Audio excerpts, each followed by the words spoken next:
ప్రభు అయిన యేసు నామములో ఇదివరకు నీవు జరిగించిన బలమైన గొప్ప కార్యములను వినుటకు మరలా ఇక్కడ ఉండుట, మా విశ్వాసం హెచ్చించబడి మమ్మను అభిషేకించి మేము అడిగినది ఈ రాత్రి అనుగ్రహించబడుతుందని మేము ఎదురు చూస్తూ నిలబడి ఉన్నాము.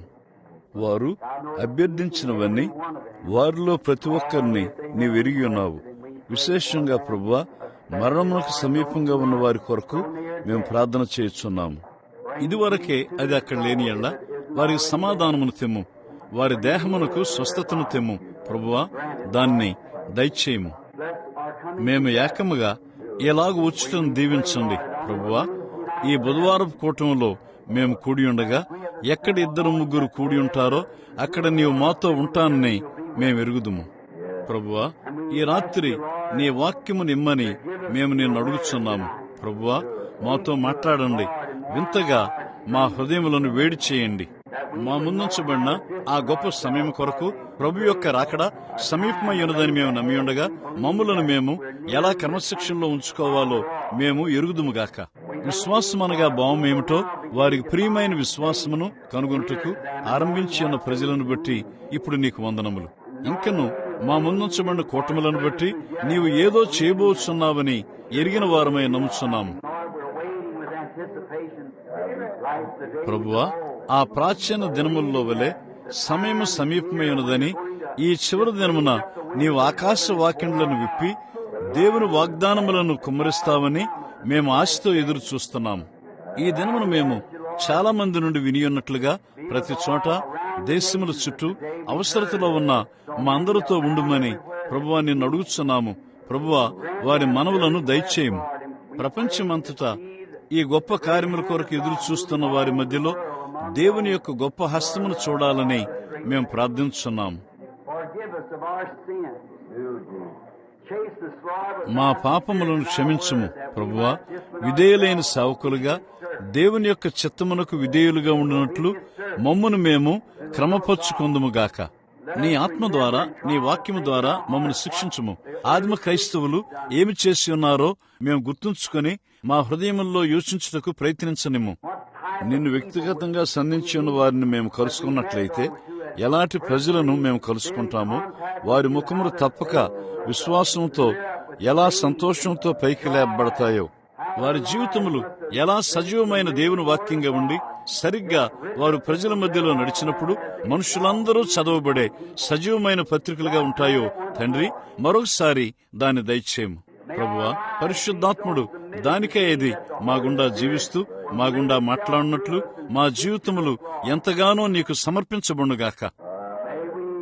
మేము వీధుల్లో నడుస్తూ లోకముతో మా చేతులను రుద్దుతూ ఉండగా మా మనస్సుల్లో మేము గుర్తు చేసుకుందుముగాక. మేము ప్రక్కకు దిగి ఈ భూమి మీద వారికి స్థలమును, వారికి సరైన స్థానమునిచ్చుదుముగాక. మేము మరొక ప్రపంచం యొక్క ప్రతినిధులై ఉన్నామని ఎరిగిన వారమై మేము వెనుక సీటును తీసుకుందుముగాక. ప్రభువా, మేము ఒక రాజ్యమును కలిగి ఉన్నాము, అది అధికారంలోనికి వచ్చున్నది. మా గొప్ప రాజు త్వరలో వచ్చి రాజ్యములన్నిటినీ తన ఏలుబడిలోనికి తీసుకుంటాడు. ఆయన పాలిస్తూ ఏలుబడి చేస్తాడు. ఈ భూమి మీద 1000 సంవత్సరములు మరియు సదాకాలము ఆయనతో ఉంటాము. ప్రభువా, దీన్ని మనసులో కలిగిన వారమై మా ప్రార్థనా జవాబు కొరకు మేము ఎదురు చూస్తున్నాము. మా ఒప్పుకోలు వైపు మేము చూస్తున్నాం. నీ గొప్ప చిత్తమునకు విరుద్ధముగా మేము తలంచకూడనిది తలంచినా, చెప్పకూడనిది చెప్పినా, ఏదైనా తలంచినా యేసు క్రీస్తు యొక్క రక్తము మమ్మను శుద్ధి చేయునుగాక. చికాగో వెళ్లే దారిలో ఆమెను గూర్చి, ఆమె భర్తను గూర్చి ఆ సహోదరి చెప్పినట్లుగా ప్రభువా మమ్మను నడిపింపుము. మన ప్రభు అయిన యేసును ఎరగని వారు చీకటిలో తడుములాడు వారికి వారు వెలుగు స్తంభములుగా ఉండినట్లు నీవు వాడుకొనగలిగే స్థలమునకు ప్రభు అయిన దేవా వారిని నడిపించుము. నీ వాక్యం యొక్క దిద్దుబాటు వినుటకు ఈ గొప్ప గడియ కొరకు ఎలాగూ సిద్ధపడాలో ఎరుగునట్లు ఈ కూటమిని నీకు అప్పగించుచు యేసు నామములో దాన్ని అడుగుచున్నాము. ఆమేన్. ప్రభు నిన్ను దీవించునుగాక. సోదరుడా, వందనములు. దీని గురించి నేను కొంచెము ఎదురు చూడలేదు. నేను ఇంటి దగ్గర ఉండుటను బట్టి నేను అత్యవసరముగా బయటికి వెళ్లనవసరం లేదని భావించాను. నేను ప్రార్థనా కూటమునకు రాకుండా ఇంటి దగ్గర కూర్చుని ఉన్నందుకు నేను చాలా చెడ్డగా భావించాను. నాకై నేను, కనీసం నా కుటుంబము ఎదురు చూడకుండా ఒక విధంగా నేను లోపలికి వచ్చాను. నేను లోనికి వచ్చి తిన్నగా వెళ్లిపోయాను. కాబట్టి నేనన్నాను, నేను ప్రార్థనా కూటానికి వెళుతున్నాను. కనీసం రావటానికి ఆమెకు సమయం లేదు. కాబట్టి నేను వస్తున్నానని ఆమెకు తెలియదు. కాబట్టి అక్కడ ఆ సహోదరిని సాక్ష్యమును గూర్చి సౌత్ కరోలినా లేక నార్త్ కరోలినా ఎక్కడో దాన్ని వెలిగించుటను గురించి నాకు సంతోషం. అది గ్రీన్విల్ అయ్యున్నదా? సదరన్ ప్రైన్స్. అవును. సోదరుడు లీవేల్ ఈ రోజున ఇక్కడే ఉన్నాడు. ఈ రోజున ఇక్కడ బాప్తిస్మ ఆరాధనలో నేను అతనికి బాప్తిస్మ ఇచ్చాను. సహోదరుడు లీవేల్ మీకు తెలుసా? అక్కడ ఉన్న సేవకులు సోదరుడు పార్కర్ థామస్. ఒకసారి నాకు గుర్తున్నది, ఒక సహోదరి నీడతో ఆవరించి ఉన్నది. అది గొప్ప రుజువు. సహోదరి, పరిశుద్ధాత్ముడు కొన్నిసార్లు మనలను ముందుకు వెళ్ళనిచ్చి మన విశ్వాసమును పరీక్షిస్తాడు, ఇతరుల విశ్వాసాన్ని పరీక్షిస్తాడు. నీవు తిన్నగా ఒక దాని వైపు చూస్తున్నప్పుడు దేన్నో చూసి దాన్ని చెబుతావు, ఇతరులు చూసి దాన్ని చూడలేదంటారు. అది అక్కడే లేదని వారంటారు. చూడండి, కానీ అది అక్కడ ఉన్నది. పౌలు మీద వేలాడుచున్న వెలుగును ఎవరునూ చూడలేకపోయారు, కానీ అది అక్కడ ఉన్నది. ఆ వెలుగు రూపంలో పరలోకము నుండి దిగివచ్చుచున్న పౌరము యేసు మీద నిల్చుటను స్వయంగా యోహాను తప్ప ఎవరునూ చూడలేదు, కానీ అది అక్కడ ఉన్నది. చూడండి, కాబట్టి అప్పుడు ఈ వెలుగును గూర్చి అది ఒక అగ్నిస్తంభం వలె ఉన్నదని నేను ప్రజలకు చెబుతున్నప్పుడు ఎవరునూ దాన్ని నమ్మలేదు. కానీ ఇప్పుడు యాంత్రిక నేత్రము అది ఎలా వచ్చి ఉన్నదో గుర్తించి ఉన్నది. మరియు దురాత్మ చీకటిగా ఉంటుంది. అది సరిగ్గా మన జీవితముల వలె ఉన్నది. మనము నీడలము. మనము వెలుగై ఉన్నట్లయితే, ఈ దినం యొక్క వెలుగుతో మన జీవితములు సమ్మతించి ఉన్నట్లయితే, అప్పుడు మనము వెలుగులో నడుస్తున్నాం. అది సరిగ్గా పగలు నీవు బయటికి చూసి నేను సూర్యుని చూస్తాను అని చెప్పినట్లుగా ఉన్నది. సూర్యుని యొక్క నీడను నువ్వు చూస్తావు. అది సూర్యుని యొక్క ప్రతిబింబమై ఉన్నది. అది దానికే ఇది సూర్యుడు కాదు. అక్కడ ఒక సూర్యుడున్నాడని అది రుజువు చేస్తుంది. మీరు అక్కడ కూర్చుని ఫ్యాన్లను వాడచ్చు మాట్లాడటం నేను చూసినప్పుడు దాని భావము నీవు జీవించున్నావు. అది కేవలం జీవితం యొక్క నీడ అయి ఉన్నది. ఎలయనగా దానిలో చీకటి కలిగిన ఏదైనాను ఒక నీడను తయారు చేస్తుంది. చూడండి, కారణము ఒక నీడను తయారు చేయుటకు కొంత వెలుగు, కొంత చీకటి కావలసినది. అది మొత్తము చీకటిగా ఉండలేదు, అది మొత్తము వెలుగుగా ఉండలేదు. అది చీకటిగా ఉంటే అది నిజముగా చీకటి. అది వెలుగై ఉన్నట్లయితే అక్కడ చీకటి లేదు. చీకటిని తయారు చేయుటకు ఏమీ లేదు. కానీ అది చీకటి మరియు వెలుగుతో మిశ్రమై ఉన్నట్లయితే అది చీకటిని తయారు చేస్తుంది. కాబట్టి మనము నిజముగా వెలుగు యొక్క నీడలమై ఉన్నాము. ఇప్పుడు నీవు ఎక్కడి నుండో ఒక జీవితమును ప్రతిబింబించున్నావు. నీవు ఒక క్రైస్తవుడు అయి ఉన్నట్లయితే ఇది ఒక నీడ అయ్యుండి అక్కడ ఒక చనిపోని జీవమున్నదని అది కేవలం రుజువు చేస్తుంది. కారణమేమనగా ఈ జీవితము దానిలో మరణమును కలిగి ఉన్నది. చూడండి, కానీ అది ఒక నీడ అయ్యున్నది. కారణము నీవు జీవించుచు కదులుచు ఉన్న జీవివై చూచుట, ఆలోచించుట, కదులుట, మాట్లాడుట అను సామర్థ్యములతో దేహం యొక్క 5 పంచేంద్రియములను కలిగి ఉన్నావు. కానీ ఇంకనూ నీకు తెలుసు అవి చనిపోవచ్చున్నవి. అక్కడ ఎంతో ఇబ్బంది ఉన్నది. నీకు తెలుసా, అది ఒక ప్రతిబింబమై ఉన్నది. చూడు, అక్కడ మరణము మరియు జీవము మిశ్రమమై ఉన్నది. భౌతికమైనది చనిపోవలసినది. కానీ నీవు మధ్యమైన వెలుగును, పరలోకపు వెలుగును ప్రతిబింబిస్తున్నట్లయితే అప్పుడు నీవు నిత్య జీవమును ప్రతిబింబించుచున్నావు. దేవుడు తర్వాత నీవు చనిపోయినప్పుడు నీవు వెలుగు యొద్దకు వెళ్ళుడు తప్ప ఇంకేమీ చేయలేవు. కారణము అదే నీవు ప్రతిబింబించి ఉన్నది. నీవు చీకటి ప్రపంచమునకు సంబంధించిన వాడవైతే నీవు దాన్నే ప్రతిబింబిస్తావు. అప్పుడు చీకటి యొద్దకు నువ్వు వెళ్ళుడు తప్ప మరొక మార్గము లేదు. నీవు దాన్ని చేయలేవు. కాబట్టి పరిశుద్ధాత్ముడు వెలుగును, జీవమును ప్రతిబింబించుటను ఎంతో నిశ్చయముగా మనం చూస్తున్నాము. ఆ ప్రకారమే మరణము చీకటిని ప్రతిబింబిస్తుంది. ఇక్కడ ఆ రెండు ఉన్నవి. బహుశా ఈ వారం యొక్క అంతములో ఆదివారమునకు ఆ చిన్న ఫోటోను పెద్ద సైజులోనికి మేము తయారు చేస్తున్నాము. ఆ ప్రకారం అది ప్రకటన బోర్డుపై ఉంచబడుతుంది. అక్కడే నీ చిత్రం ప్రకటన బోర్డుపై వేలాడుతుంది. నీవు దాన్ని గమనించి ఉన్నావో లేదో నాకు తెలియదు. ఒక వారం క్రితం జమైకాలో నేను సువార్త ప్రకటించుండగా మేము ఈ టేపులను ప్రపంచమంతటా పంపుతాము. మరియు 7 ముద్రలు జమైకాలోని స్థానికుల యొద్దకు ఎంతో దూరంలోనికి వెళ్లినవి. ఎంతో మారుమూల ప్రాంతంలోనికి వెళ్ళింది. అక్కడ నీలి పర్వతములపై ఉన్న ఆ ఆదిమవాసులున్నారు. ఆ స్థానికులు కొన్నిసార్లు మనం ఇచ్చిన టేప్ రికార్డును కలిగి ఉన్నారు. అది పాత విక్ట్రోలా వలె ఆ విధంగా ఆడనిస్తూ దాన్ని తిప్పుతూ ఉండాలి. తరువాత ప్రతి కొన్ని నిమిషాలకు ఎవరో దాన్ని తిప్పాలి. ఈ గుంపు వారు చిన్న 6 వోల్టుల బ్యాటరీని కలిగి ఉన్నారు. టేప్ రికార్డును ఆడించుతున్నారు మరియు వారందరూ ఏకముగా కూర్చొని ఈ రాత్రి ఇక్కడ మనమన్నట్లుగా ఆ ముద్రల గురించి వినుచున్నారని నేను నమ్ముచున్నాను. నేను మాట్లాడుచుండగా ఆ అగ్ని స్తంభము ఆ గదిలోనికి రావటం వారు గమనించారు. అది కదులుచు తిన్నగా ఆ టేప్ రికార్డర్పై నిలిచింది మరియు వారు వెళ్లి కెమెరా తెచ్చి దాని చిత్రమును తీసి ఉన్నారు. సరిగ్గా అదే అగ్ని స్తంభము అక్కడున్నది, తిన్నగా ఇక్కడనూ వేలాడుచున్నది.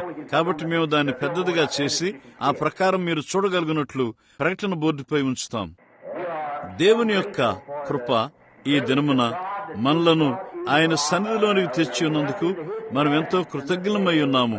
ఇప్పుడు ఇంకా ఎన్నో విషయములను బట్టి మనము కృతజ్ఞులమై ఉన్నాము. నేను ఇక్కడ కొన్ని వ్రాతలను, ఏదైనా నేను మాట్లాడిన దానిపై వ్రాతలను కనుగొనగలిగినట్లయితే, లేక ఏదైనా నేను కనుగొనగలిగినట్లయితే, నేను ఆ వెనుక ఒక పుస్తకములో ఒక అంశమును వ్రాశాను. నేను ఒక దాన్ని కనుగొనగలిగినట్లయితే బహుశా ప్రభువు ఏదైనా చెప్పుటకు నాకు దేన్నైనా ఇస్తాడు. మనము ప్రార్థించుండగా ఇప్పుడు మనము ఆదివారం కొరకు ఎదురు చూస్తున్నాము.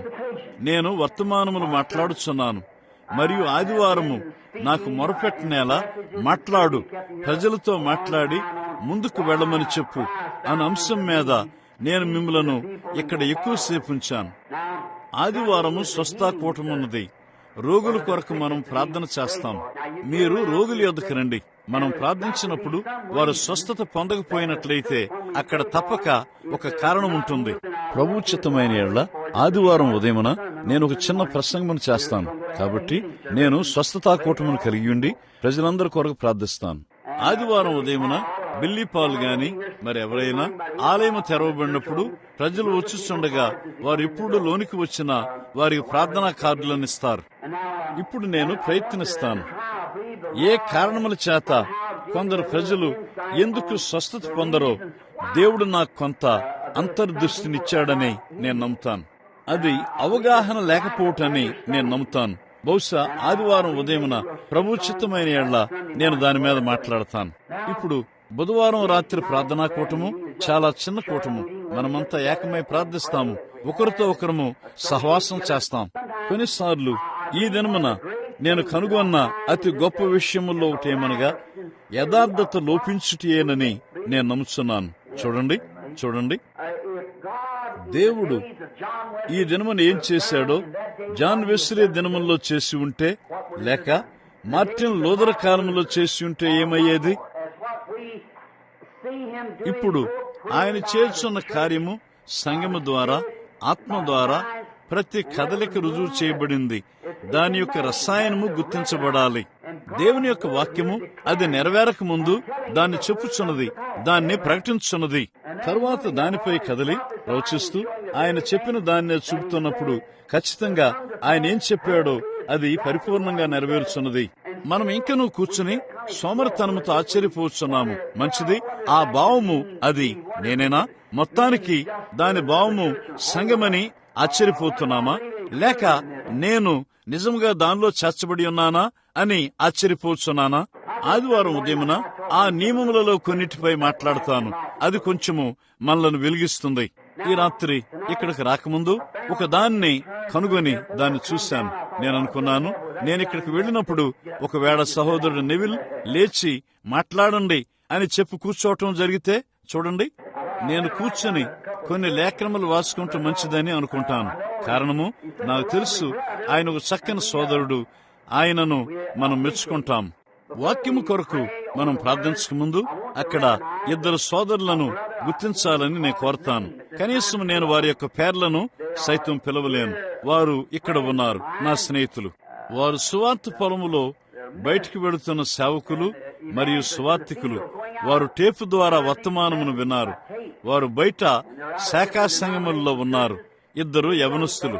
వారిలో ఒకరు ఎంత ఆసక్తిగా ఉన్నారంటే, ఒక కూటమి యొక్క ముగింపులో చివరకు టూసాన్ విమానం మీద వచ్చాడు.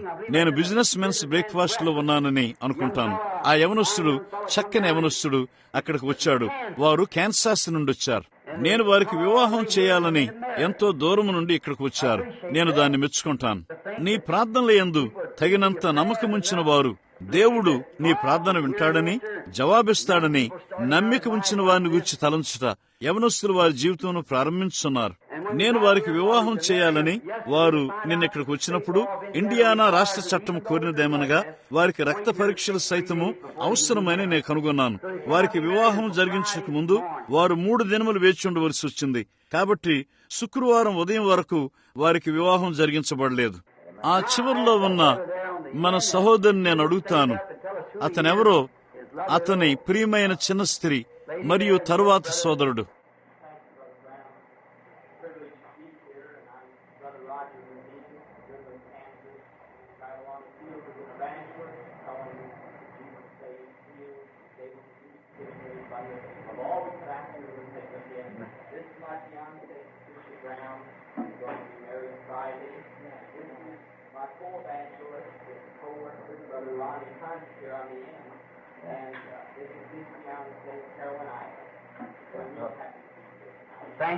మీకు చాలా వందనములు.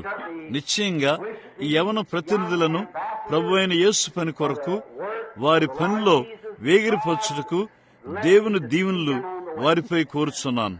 ప్రభు యొక్క రాకడ కొరకు కనిపెట్టుచుండగా యవనస్తులు, యవన స్త్రీలు క్రీస్తును సేవించుటకు వారి హృదయములలో ఉద్దేశించుటను చూచుట, ఈ రీతిగా పైకి లేచుటను చూచుట నా హృదయమును పులకింప చేస్తుంది.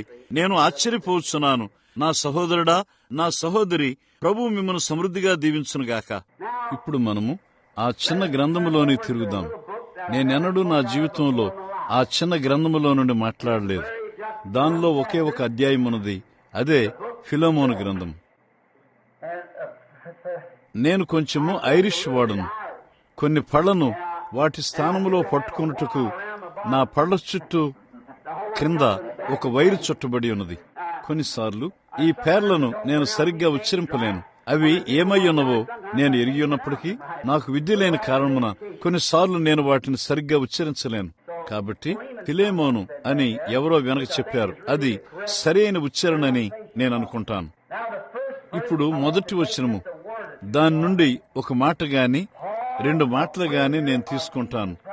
క్రీస్తు యేసు ఖైదీ అయిన పౌలు, ప్రభు చిత్తమైన ఒక అంశముగా ఈ రాత్రి నేను వాడుకొనబోయేది అదే, ఒక ఖైదీ. ఇప్పుడు పౌలు తను తాను ఒక ఖైదీగా సంబోధించుకొనుచున్నాడు. నీవు దీన్ని కనీసము ఊహించడం కష్టము. ఒక స్వతంత్రుడిగా పుట్టిన మనిషి పరిశుద్ధాత్మతో నింపబడి ఉన్నాడు. కాని ఇంకను అతడు తను తాను ఒక ఖైదీగా పిలుచుకొనుచున్నాడు. కొరింథీయులను సంబోధిస్తున్నప్పుడు యేసుక్రీస్తు అపోస్తలుడైన పౌలు అని మనం కనుగొంటాం. మరోసారి యేసుక్రీస్తు దాసుడైన పౌలు దేవుని చిత్తం వలన అని తిమోతితో మాట్లాడుచున్నప్పుడు ఒక్కొక్కరితో వేరువేరుగా. ఇక్కడ ఫిలోమోనుతో మాట్లాడుచున్నప్పుడు అతడు అన్నాడు, యేసుక్రీస్తు ఖైదీ అయిన పౌలు. పౌలు ఒక అపోస్తలుడు. ఒక రాత్రి నేను దాని మీద బోధించగోరుచున్నాను. పౌలు ఒక దాసుడు మీద బోధిస్తాను. తరువాత పౌలు ఒక ఖైదీ. కాని ఈ రాత్రి ఈ అంశములలో ఒక దాన్ని సరిగ్గా తీసుకొనుటకు కొన్ని గంటలు పడుతుంది. పౌలు ఒక ఖైదీ అను అంశమును ఈ రాత్రి నేను తీసుకుంటాను. ఒక ఖైదీ. ఇప్పుడు ఒక్క క్షణము తలలు ఉంచుదాం. ప్రభువైన యేసు ఏ మనిషి అయినా భౌతికమైన సామర్థ్యముతో ఈ బైబిల్ యొక్క పుట్లను వెనుకకు లాగవచ్చు. కాని పరిశుద్ధాత్ముడు మాత్రమే అది ఉద్దేశించబడిన దాన్ని వెలుగులోనికి అనువదించును. ఇది ఏమై ఉన్నదో ఆయన వచ్చి దాన్ని గ్రహించుటకు మాకు సహాయం చేయాలని మేము అడుగుతున్నాము. ఈ గొప్ప బలమైన ప్రవక్త పౌలు సంబోధించిన దాన్ని ఇంకనూ అతడు తను తాను ఒక ఖైదీ అని పిలుచుకొనుచున్నాడు. మేము ఆయన కొరకు కనిపెట్టుచుండగా పరిశుద్ధాత్ముడు దీనిని మాకు బయలుపరచునుగాక. యేసు నామములో అడుగుచున్నాము. ఆమేన్. I can imagine Paul when he wrote this letter to Philemon, how he was. నేను ఊహించగలను, పౌలు ఈ ఉత్తరాన్ని ఫిలోమోనుకు వ్రాసినప్పుడు ఒక ఖైదీగా అతడు జైల్లో కూర్చుని ఉన్నాడు. ఆ పట్టణం యొక్క చెరసాల్లో కూర్చుని ఉన్నాడు. అతని యొక్క స్థితిని బట్టి వాక్య భావం ఏమిటో అతడు ఎరిగి ఉన్నాడు. అతడు ఇనుప కడ్డీల ద్వారా ముట్టడి వేయబడి ఉన్నాడు. ఎవరైనా అతన్ని స్వేచ్ఛగా విడిచిపెడితే తప్ప అతడు స్వేచ్ఛగా బయటికి వెళ్ళలేడు. ఒక ఖైదీగా ఉండటానికి ఏమిటో అతడు ఎరిగి ఉండెను.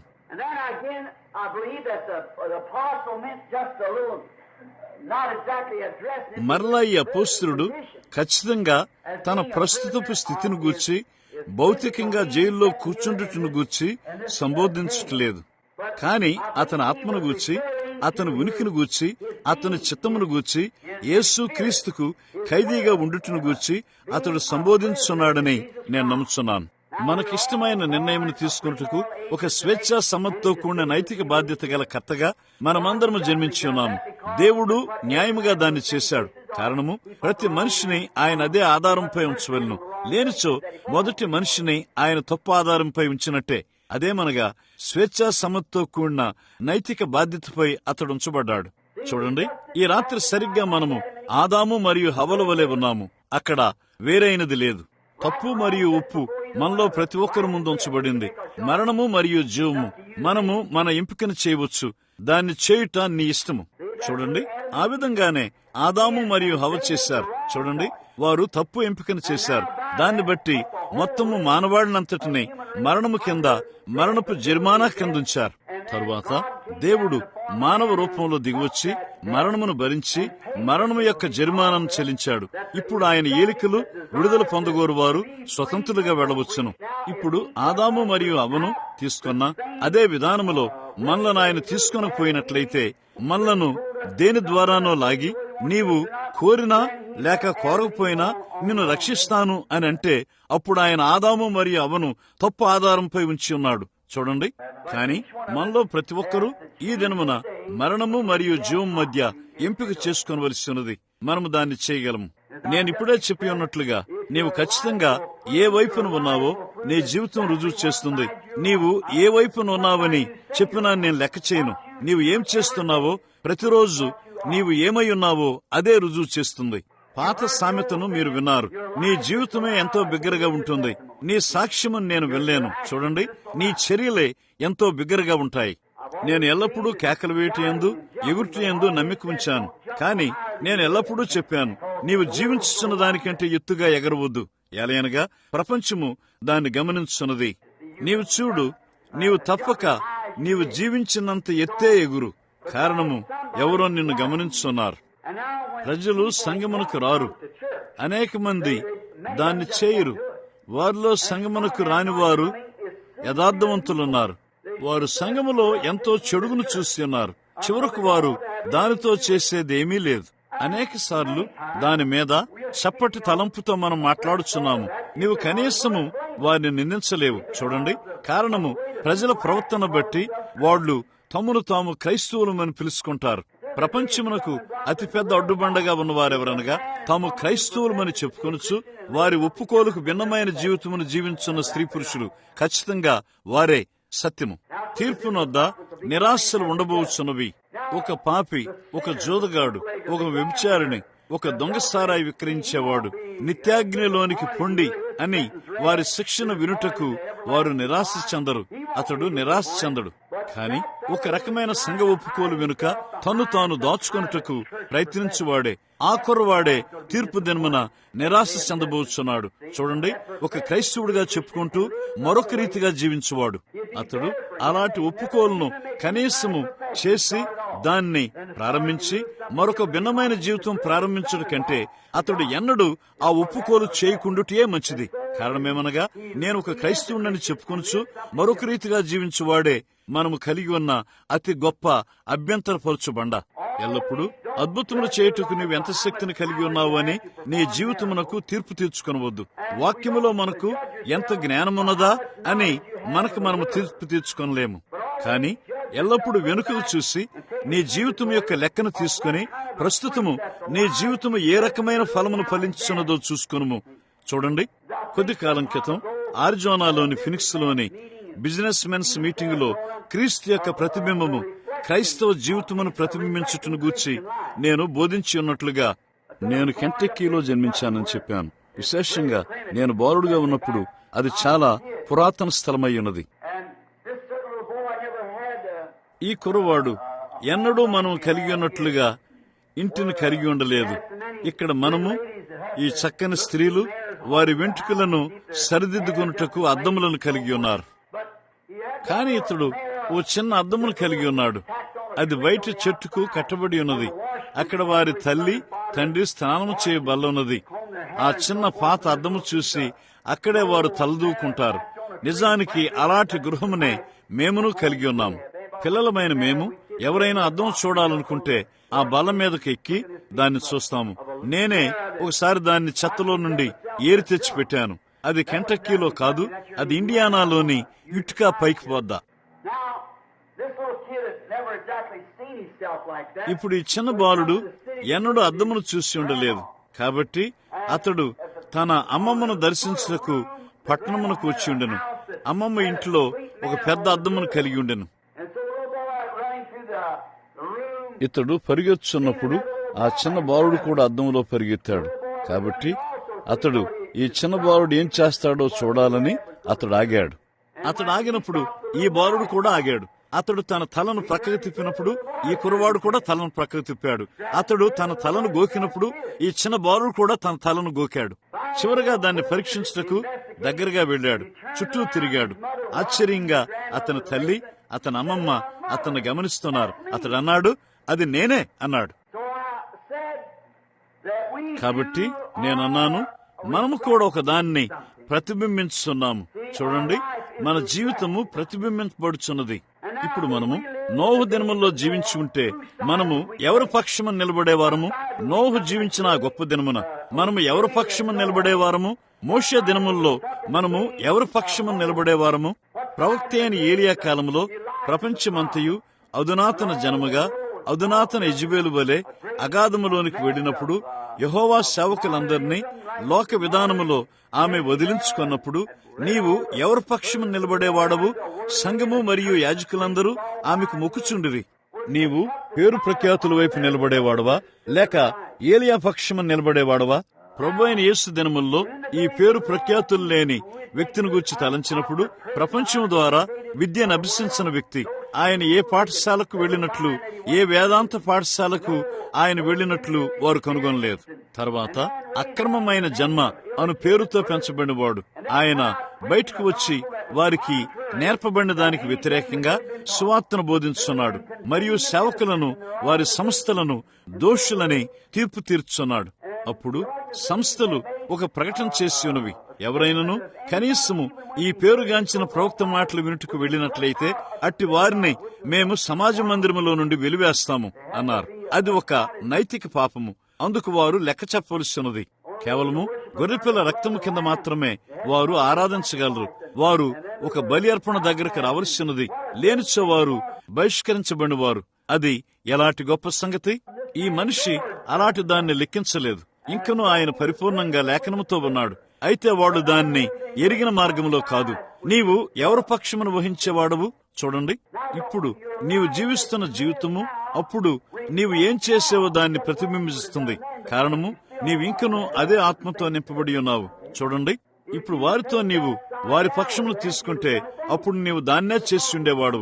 ఏలైనగా ఇప్పుడు నీలో ఉన్న అదే ఆత్మ అప్పుడు ఉన్న ప్రజల్లోనూ ఉన్నది. చూడండి, దయ్యము ఎన్నడూ తన ఆత్మను తీసుకోడు. వాడు ఒక మనిషి నుండి మరొక మనిషిలోనికి వెళతాడు. దేవుడును ఎన్నడూ తన ఆత్మను తీసుకొనడు. అది ఒకరి నుండి మరొకరికి వెళుతుంది. చూడండి, కాబట్టి ఏలియా మీద ఉన్న అదే ఆత్మ ఎలీషా మీదకు వచ్చింది. అదే ఆత్మ బాప్తిస్మిచ్చి యోహాను మీదకు వచ్చింది. పరిశుద్ధాత్ముడు క్రీస్తు మీద ఉన్నాడు. మరలా శిష్యుల మీదకు వచ్చాడు. ఇంకా క్రిందకు ప్రజల మీదకు వస్తూనే ఉన్నాడు. దేవుడు ఎన్నడూ తన ఆత్మను తీసుకున్నాడు. కాబట్టి ఎంపిక చేయటానికి అక్కడే మనం విడవబడ్డాం. ఇక్కడ పౌలు దేనిని గూర్చి అయినా విచారించుడు గాని, లేక తానొక ఖైదీగా ఉన్నానని బాధపడుచు చెప్పుట గాని నేను చూడను. కాని తను తాను సంబోధించుకొనుచున్నాడు. పౌలు ఈ ఉత్తరాన్ని కలముతో వ్రాశాడని నేను నమ్ముతాను. దాన్ని వ్రాయుటకు పరిశుద్ధాత్ముడే కారకుడయ్యాడు. బహుశా ఈ రాత్రి వరకు పౌలు దీన్ని ఎందుకు చేశాడో చూపుటకు మన అంశము నుండి దాని సందర్భము తీయటం కారణము అది లేఖనానుసారమైనది మరియు లేఖనానుసారమైనది నిత్యమయ్యున్నది. ఈ చెత్తతో ఉన్న చెరసాలలో కూర్చుని తన సహచరుడైన సోదరునికి అతడు యేసుక్రీస్తు యొక్క ఖైదీ అని వ్రాస్తున్నాడని నేను నమ్ముతాను. కాబట్టి ఆయన చుట్టూ ఏమి ఉన్నదో చూచుడు ద్వారా దాన్ని వ్యక్తపరుచున్నాడు. ఇప్పుడు అతడు జైల్లో ఉన్నాడు. ఈ క్రీస్తు యొక్క సేవకునితో, అతనితో ఉన్న ఒక పరిచారకునితో అతడు మాట్లాడుచున్నది అది కాదు. యేసుక్రీస్తు యొక్క వాక్యమునకు అతడు ఒక ఖైదీగా ఉన్నాడని అతడు మాట్లాడుచుండెను. కారణము క్రీస్తు వాక్యమై ఉన్నాడు. పౌలు అతని దినమున ఒక గొప్ప వేదాంత పండితుడై ఉన్నాడు. అతడు గొప్ప ఆశను కలిగి ఉండెను.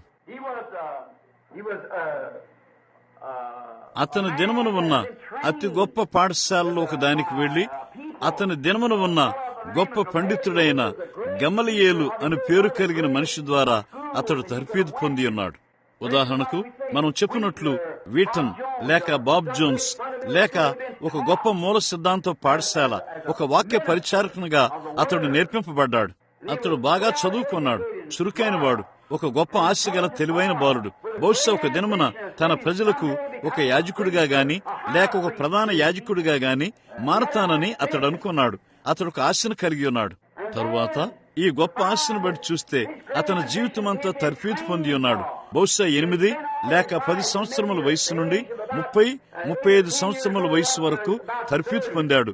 అతడు కళాశాల విద్యను, ఉన్నత విద్యలో పట్టభద్రుడయ్యాడు. అతడు అన్ని డిప్లొమాలను సమస్తమును కలిగి ఉన్నాడు. సేవకులతో యెరూషలేములోని ప్రధాన యాజకునితో సైతము మంచివాడుగా నిలబడి ఉన్నాడు. అతనికి అప్పగించబడిన వ్యక్తిగతమైన ఆదేశములను కలిగి ఉండెను. ఈ గొప్ప సౌలుకు ఆ ఆదేశములు అప్పగించబడ్డాయి. దమస్కుకు వెళ్లి అతడు చెప్పేదానికి వ్యతిరేకంగా దేవుణ్ణి ఆరాధించే వారిని బంధించి జైల్లో పెట్టాలి. అతడు కోరినట్లయితే వారిని మరణమునకు అప్పగించడానికి అతడు ఆదేశములను పొందాడు. అతడు గొప్ప ఆశను కలిగి ఉన్నాడు. ఇప్పుడు అతడు దేని కొరకు తర్ఫీదు పొందాడో వాటన్నిటినీ దేవుడు అతని నుండి తీసివేశాడు. చూడండి, అతని యొక్క ఉద్దేశం కొరకు తన తండ్రి తన డబ్బు ఖర్చు పెట్టి ఉన్నాడు. తన తల్లి, తన తండ్రి యొక్క ఉద్దేశములన్నీ అతని నుండి తీసివేయబడ్డాయి. కారణము దేవుడు అతని కొరకు మరొక దాన్ని కలిగి ఉండెను. అందుచేత అతడు తన జీవితంలో కలిగి ఉన్న ఉద్దేశము నుండి ఒక ఖైదీగా ఉన్నాడు మరియు యేసు క్రీస్తుకు ఖైదీగా మారాడు. ఆయన వాక్యమై ఉన్నాడు. దమస్కు మార్గము పౌలును మార్చివేసింది. బహుశా 11 గంటల సమయంలో అతడు వెడుతూ ఉండగా అతడు మొత్తబడ్డాడు. ఒక స్వరం ఎలాగూ చెప్పుట విన్నాడు, సౌలా, నన్నెందుకు హింసించున్నావు? అతడు పైకి చూశాడు, మళ్లీ పైకి చూశాడు. ఒక యూదుడయ్యుండి ఆ అగ్నిస్తంభం ప్రభు అయ్యుండి ఇశ్రాయేలు ప్రజలను నడిపి ఉన్నాడని అతడు ఎరిగి ఉండెను. అది ఏమయ్యుండెనో అతడు ఎరిగి ఉండెను. గుర్తుంచుకోండి, అది అదే అయ్యున్నదని అతడు తృప్తి చెందితేనే తప్ప ఈ హెబ్రీయుడు దేన్నైనా ప్రభు అని ఎన్నడూ పిలిచుండలేదు. పెద్ద అక్షరాల్లో LORD, ప్రభువు, ఎలోహిం. కారణము అతడు తర్బీదు పొందిన వేదాంత పండితుడు. అతడు పైకి చూసినప్పుడు ఈ వెలుగును అతడు చూశాడు. ఆ వెలుగే అరణ్యం గుండా ఆయన ప్రజలను నడిపి ఉన్నది. అతడు అన్నాడు, ప్రభువా, ఎలోహిం, పెద్ద అక్షరాల్లో ప్రభు, LORD, నీవు ఎవరువు?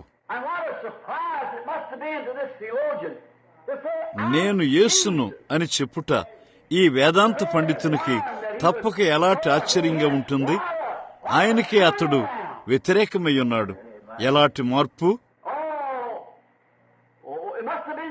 అది తప్పక ఎంత భయభ్రాంతిగా ఉండి ఉంటుంది. అతని ఉద్దేశములన్నిటినీ ఒక్కసారిగా కనుగొన్నప్పుడు అకస్మాత్తుగా అతడు హింసిస్తున్నాడు.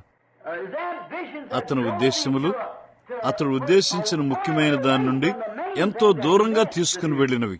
నేను యేసును అని ఆయన చెప్పినప్పుడు అది ఎలాంటి ఒక గొప్ప దిగ్భ్రాంతిగా ఈ అపోస్తులకు ఉంటుంది. నన్ను ఎందుకు హింసించున్నావు?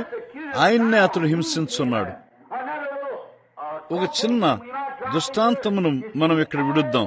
నీవు చూడు, వారు సంఘమును ఎగతాళి చేయుచుండగా వారు నిజంగా సంఘమును ఎగతాళి చేయట్లేదు, వారు యేసునే ఎగతాళి చేయుచున్నారు. నన్ను ఎందుకు హింసించున్నావు? నన్ను ఎందుకు హింసించున్నావు?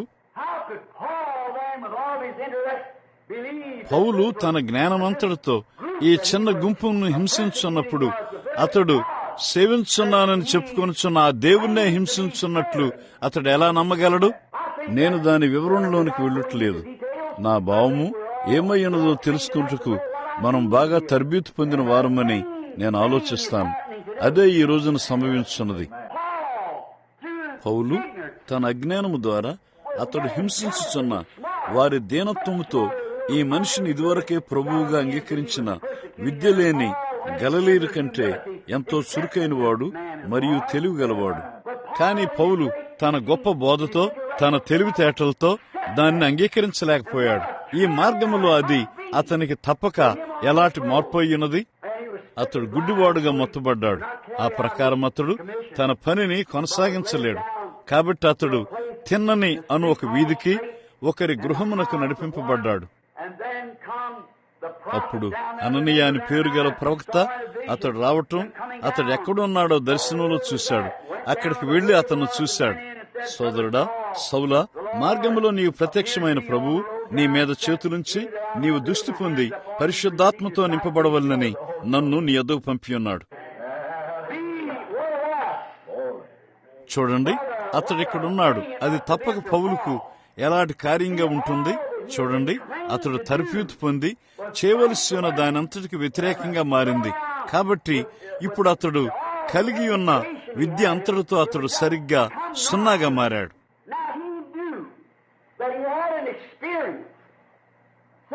ఇప్పుడు అతడు ఒక అనుభవాన్ని పొందానని ఎరిగి ఉండెను. కాబట్టి ఇక్కడ మనకు మరొక మంచి పాఠమున్నది.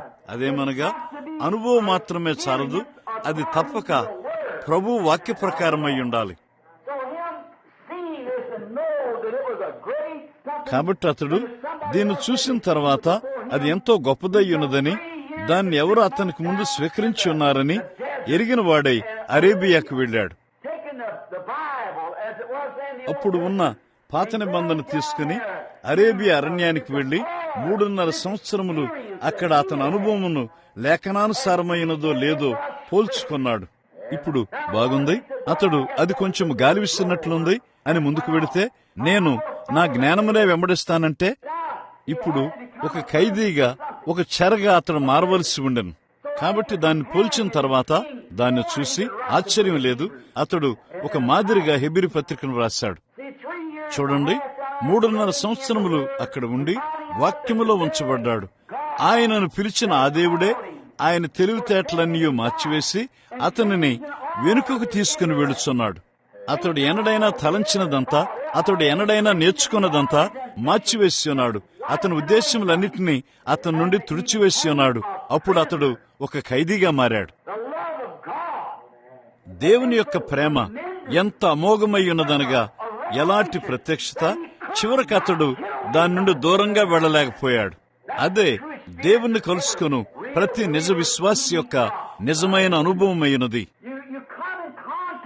నీవు ఎంత గొప్పదానితో సంబంధమునకు వచ్చి ఉన్నావనగా, నీవు సమస్తము నుండి దూరంగా వెళ్లి దీనికి నిన్ను నీవు చెరగా ఒక ఖైదీగా చేసుకున్నావు.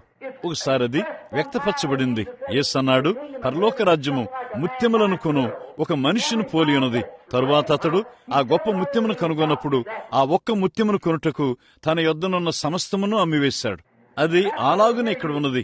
నీవు తెలివిగల ఆలోచన కలిగి ఉన్నావు, నీవు ఒక వేదాంతపరమైన ఆలోచన కలిగి ఉన్నావు. కానీ అది ఆ సమయమునకు వచ్చినప్పుడు, నీవు నిజమైన దాన్ని నిజంగా కనుగొన్నప్పుడు, నీవు సమస్తమును అమ్మివేసి నిన్ను నీవు దీనితో మూసివేసుకుంటావు. అది ఏమై ఉన్నదో పౌలు ఎరిగిండెను. అతడు ఒక దానికి జీను కట్టబడి ఉండెను. ఒక గుర్రమునకు జీను కట్టినట్లుగా అది దేన్నో లాగవలసి ఉన్నది.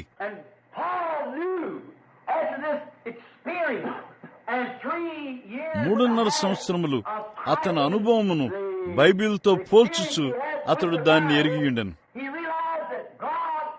దేవుడు అతన్ని ఎన్నుకున్నాడని, అతడు పరిశుద్ధాత్మ ద్వారా జీను కట్టబడి అతడు పొందిన అనుభవం ద్వారా అన్యుల యొద్దకు ఈ సువార్తను లాగవలసినదని అతడు ఎరిగి ఉండెను. ఆత్మ దానికే అది అతనికి జీను కట్టింది. ఈ రోజున క్రీస్తు యొక్క సేవకులుగా మనము జీను కట్టబడి గాలం వేయబడ్డాం. మనము వెళ్ళలేము. మనము దానితో నడుములోతుకు మునిగిపోయాము. వాక్యమునకు జీను కట్టబడ్డాం. ఎవరు ఏది చెప్పినప్పటికీ లెక్క కాదు, నీవు దానికి జీను కట్టబడ్డావు. దాని గూర్చి ఒకటి ఉన్నది, అదేమనగా నీవు దాని నుండి దూరంగా వెళ్ళలేవు. పరిశుద్ధాత్మ ద్వారా నీవు కాడి కట్టబడ్డావు. నీవు వాక్యముతో కాడి కట్టబడ్డావు. ఎవరు ఏమి చెప్పినను లెక్క కాదు, అది వాక్యమయ్యున్నది. అది ఎల్లప్పుడూ దానితో జీను కట్టబడి ఉన్నది, దానితో కాడి కట్టబడి ఉన్నది. ఆత్మ ద్వారా వాక్యమునకు అతడు జీను కట్టబడ్డాడు. అతడు అరేబియా ఎడారి వెనుక నేర్చుకుని ఉన్నాడు. అతని పూర్వపు అనుభవములు, అతని పూర్వపు కార్యములు, అతని పూర్వపు ఉద్దేశములు చించివేయబడి ఉన్నవి. ఈ రోజున అక్కడే మనము దాన్ని కనుగొంటాము. మనము మొదటగా చించివేయబడాలి, మరియు చించివేయబడటం ప్రజలకు ఇష్టం లేదు. మెథడిస్ట్ సోదరుడు కొంచెం మెథడిస్ట్ ఉపదేశమును పట్టుకుని ఉండాలనుకుంటాడు. బ్యాప్టిస్ట్ సోదరుడు కొంచెం బ్యాప్టిస్ట్ ఉపదేశమును పట్టుకుని ఉండాలనుకుంటాడు. చూడండి, అయితే క్రొత్తగా నీవు తిరిగి జన్మించుట కొరకు నీవు పరిపూర్ణంగా చించివేయబడవలసినది. అక్కడి నుండి ఎత్తుకొని పరిశుద్ధాత్మని నడుపునిమ్ము. ఇప్పుడు బాగుంది, నా తండ్రి సంఘములోనికి వెళ్లి సంఘ కాపురతో కరచాలనం చేశాడని అన్నాడు.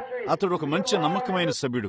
అతని జాతికి అది బాగ్గానే ఉండి ఉన్నది. కానీ మనము మరొక జాతిలో ఉన్నాము. చూడండి, ఇప్పుడు మనము ఈ దినము కొరకు బైబిల్ కాలమునకు తిరిగి రావలసి ఉన్నది. యాజకులు కూడా జీను కట్టబడి ఉన్నారు. కానీ మీరు చూడండి, వారు మరొక యుగములోనికి రావలసి ఉండెను. మరియు వారు తమ యొక్క పాత జీనును చించివేసి క్రొత్త జీనును ధరించుకున్నట్టుకు విఫలమైరి. దాన్నే ఈ రోజున మనం కనుగొంటాము. మనము సంఘ శాఖ యుగముల గుండా వచ్చి ఉన్నాము. బైబిల్ గుండా సంఘ యుగములను రుజువు చేసి ఉన్నాము. కానీ ఇప్పుడు మనము ఒక స్వేచ్ఛా యుగములోనికి వచ్చి ఉన్నాము. అక్కడ పరిశుద్ధాత్ముడు తానే స్వయంగా దిగివచ్చి తను తాను సత్యమని రుజువు చేసుకుని తను తాను తెలియపరుచుకుని ఆయన చేసిన ప్రతి వాగ్దానమును నెరవేర్చున్నాడు. ఓ అయ్యో, ఎలాంటి గొప్ప సమయము! మరొక విషయం అతడికి ఎరిగి ఉండెను. ఆయా స్థలములకు అతడు వెళ్లలేడని ఎరిగి ఉండెను. దీనికి జీను కట్టబడి ఉండుటను బట్టి అతడు వెళ్లలేకపోయాడు. అయినను అతడు వెళ్లాలనుకున్నాడు. అతని ఆశ అతని సోదరుల మధ్యకు లాగి ఉన్నదని అతడు ఎరిగి ఉండెను. అక్కడకు అతడు ఆహ్వానించబడ్డాడు. అయినను మరొకడు చేయవలసిందిగా అతడు ఆత్మలో ఒత్తిడి చేయబడ్డాడు. అతడు తన సొంతము కాదు. బహుశా ఎవరో చెప్పవచ్చు, బ్రదర్ సౌల్, బ్రదర్ పౌలు, మేము ఇక్కడ పెద్ద సంఘమును కలిగి ఉన్నందున నీవిక్కడికి రావాలి. మేము అతిపెద్ద సంఘమును కలిగి ఉన్నాము. నీకు మేము ఇచ్చే కానుకలు గొప్పగా ఉంటాయి. అయితే అతడు ఆత్మలో ఒత్తిడి చేయబడిన వాడై అతడు అనుకున్నాడు, అక్కడ నాకు సోదరుడు ఉన్నాడు, నేను అక్కడికి వెళ్లి ప్రభు యొద్దకు అతన్ని నడిపించాలి. కాని ఇంకను ఆత్మ అతన్ని మరో చోటుకు వెళ్ళుటకు ఒత్తిడి చేసింది. అతడు ఒక ఖైదీ. నిజముగా, ఓ దేవా, మా సొంత స్వార్థపరమైన కోరికల నుండి, మా సొంత తీర్పుల నుండి మేము బాగా ఆలోచన చేయగలము అను దాని నుండి యేసు క్రీస్తుకు మమ్మను ఖైదీలుగా చేయము. నేను యేసు క్రీస్తు ఖైదీని అను మాట ఒక్క మాట గుర్తుంచుకోండి. ఆయన వాక్యమై ఉన్నాడు. నేను ఆయనకి ఖైదీనయ్యున్నాను. చూడండి, ఎవరు ఏది ఆలోచన చేసినప్పటికీ అది వాక్యమై ఉన్నది. చూడండి, నీవు వాక్యమునకు ఖైదీవై ఉన్నట్లయితే ఏ సంఘ శాఖ నిన్ను దాని నుండి ఒప్పలేదు. అది వాక్యమై ఉన్నది. అది ఎలా ప్రవర్తిస్తుందో నీవును అలాగే ప్రవర్తించాలి. ఇప్పుడు అతడు కోరుకున్న కొన్ని స్థలములకు వెళ్లలేకపోయాడు. కారణము ఎందుచేత?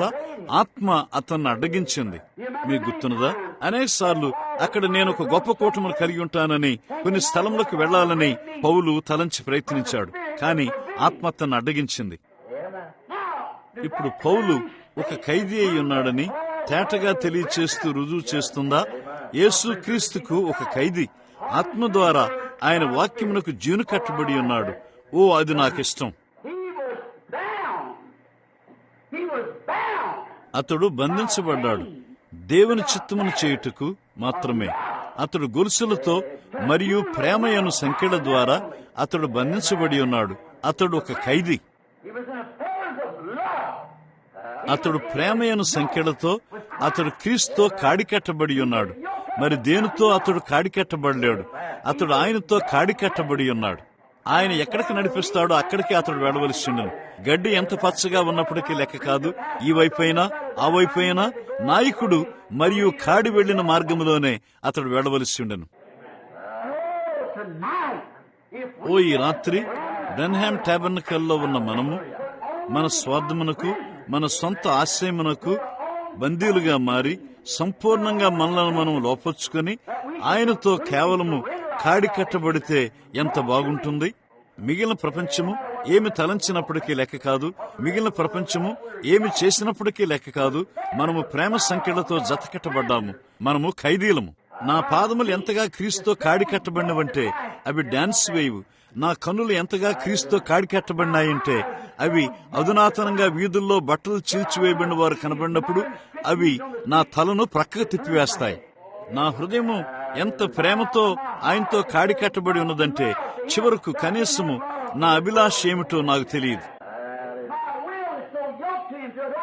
సరిగ్గా నీవు నన్ను ఎక్కడికి నడిపితే అక్కడికే నేను వెంబడిస్తాను ప్రభువా, నేను ఒక ఖైదీగా ఉంటాను. చూడండి, పౌలు నిజముగా ఒక ఖైదీ అయి ఉన్నాడు. ఏ తప్పు మాట అతడు మాట్లాడటలేదు. ప్రభు కొరకు కనిపెట్టకు మరలా అతడు పరిశుద్ధాత్మ ద్వారా తర్బీతు పొంది ఉన్నాడు. అతడు ఒక మార్గంలో తర్బీతు పొందితే దేవుడు మరొక మార్గంలో అతనికి తర్బీతు ఇచ్చాడు. ఆశయములు ఏమై ఉన్నప్పటికీ లెక్క కాదు, ప్రభు కొరకు కనిపెట్టవలనని అతడు పరిశుద్ధాత్మ ద్వారా తర్బీతు పొంది ఉన్నాడు. ఇప్పుడు పరిశుద్ధాత్మ యొక్క సహాయం ద్వారా నేను ఒకటి చూపిస్తాను. చూడండి, ఒక ఉదాహరణ తీసుకుందాం. ఒక రోజున పౌలు మరియు శీల ఓ పట్టణంలోని ఒక వీధిలో ఉద్యోగ కూటములు జరిగిస్తున్నప్పుడు ఓ చిన్న దయ్యం పట్టిన బాలిక అతని వెంబడి కేకలు వేస్తూ అతన్ని వెంబడిస్తుంది. సందేహం లేదు, ఒక అపోస్తలుడుగా ఆ బాలికలో నుండి దురాత్మను గద్దించుటకు అతడు అధికారము కలిగి ఉన్నాడని ఎరిగి ఉండెను. కానీ నీవు గమనించావా, అతడు దినదినము కనిపెట్టాడు. అకస్మాత్తుగా ఒక రోజున పరిశుద్ధాత్ముడు అతనితో మాట్లాడి ఇదే ఆ సమయము అని అన్నాడు. అప్పుడు అతడు అన్నాడు, ఓ దురాత్మ, ఆమెలో నుండి బయటికి రమ్ము. చూడండి, ప్రభు కొరకు కనిపెట్టుకు అతడు ఎరిగి ఉండెను. అక్కడే అనేక మంది వాక్యం మీద నిందను తెస్తున్నారు. ఎన్ని ఉద్యోగములు చప్పగా మారిపోయినవి అలాంటి కార్యమును బట్టి. ఒక ఆశయంతో వారు బయటికి పడతారు. ఏలైనగా సువార్తికుడు ప్రభువు ఏమి చెప్పనయ్యున్నాడని కనిపెట్టుటలేదు. వారిలో కొందరంటారు, ఇక్కడికి రండి అనగానే వారు వెంటనే వెళ్లిపోతారు. కారణమేమనగా వెళ్ళు అని ఆ సమాఖ్య చెప్పింది. కాని పరిశుద్ధాత్ముడు దానికి వేరుగా ఏదో చెబుతాడు. ఇంక నా మనిషి యొక్క ఆశయము ఒక జిల్లా పెద్ద పాదిరిగా అవ్వాలని, మరేదో అవ్వాలని, ఒక పెద్దగా లేక బిషప్గా లేక ఇంకా ఏదో అతన్ని లాగుతుంది. నీవు తప్పక వెళ్ళాలి. ఇంకను అతనికి బాగా తెలుసు, పరిశుద్ధాత్ముడు చెబుతున్నాడు, అక్కడికి వెళ్ళు. చూడండి, అతడు ఆ సంస్థతో కాడి కట్టబడి ఉన్నాడు. అతడు ఆ సంస్థకు ఒక ఖైదీగా ఉన్నాడు. అతడు క్రీస్తుతో జత కట్టబడినట్లయితే అతడు పరిశుద్ధాత్మ ద్వారా నడిపింపబడతాడు. చూడండి, ఒక ఖైదీగా అతడు కాడి కట్టబడ్డాడు. ఇంకా ఏది ఏమి చెప్పినా ఏ భేదమును చేయదు. అది మ్రోగిడి కొంచెను గణగణలాడు తాళమునై ఉన్నది. అతడు కేవలము దేవుని యొక్క స్వరమును మాత్రమే వింటాడు. అది బయటికి వచ్చినప్పుడు మాత్రమే అతడు మాట్లాడగలడు. అతడు ఇంకేమీ చెప్పడు. ఎవరు అంటారు, ఓ సోదరుడు జోన్స్, సోదరుడు రాబర్ట్స్, లేక ఈ రోజున మన దేశంలో ఉన్న గొప్ప మనుషులు టామీ హిక్స్, లేక వారల్ రాబర్ట్స్, లేక సోదరుడు టామీ ఆస్బర్న్, ఆ గొప్ప సువార్థికుల్లో కొందరు. ఎవరు అంటారు, టామీ, నీవు ఒక గొప్ప దైవజనుడువు, ఇక్కడికి రా.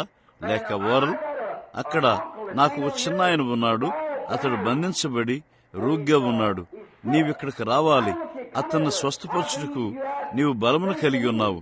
చూడండి, బహుశా పరిశుద్ధాత్ముడు అతనితో అంటాడు, ఇప్పుడు కాదు, కాని ఇంకా ఆ మనిషితో ఉన్న స్నేహమును బట్టి అతనితో వెళ్ళుటకు అతడు బద్ధుడై ఉన్నాడు. అతడు వెళ్ళకపోయినట్లయితే ఆ మనిషికి అతడు శత్రువుగా మారతాడు. ఆ మనిషి అంటాడు, సరే, ఫలానా ఇంటికి అతడు వెళ్ళాడు, ఆ చిన్న బిడ్డను స్వస్థపరిచాడు, అతడు చేశాడని నాకు తెలుసు, కానీ ఎన్నో సంవత్సరముల నుండి నేను అతనికి స్నేహితుడినై ఉన్నాను. చూడండి, అయినను అతడు నా స్థలానికి రాలేదు.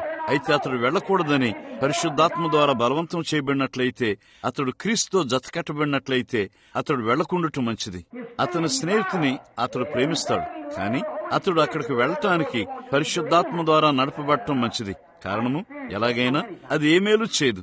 ఎన్నోసార్లు దాన్ని నేను అనుభవించాను. అయితే ఏమి చేయాలని ఆత్మ అతనికి చెబుతుందో అతడు కనిపెట్టాడు.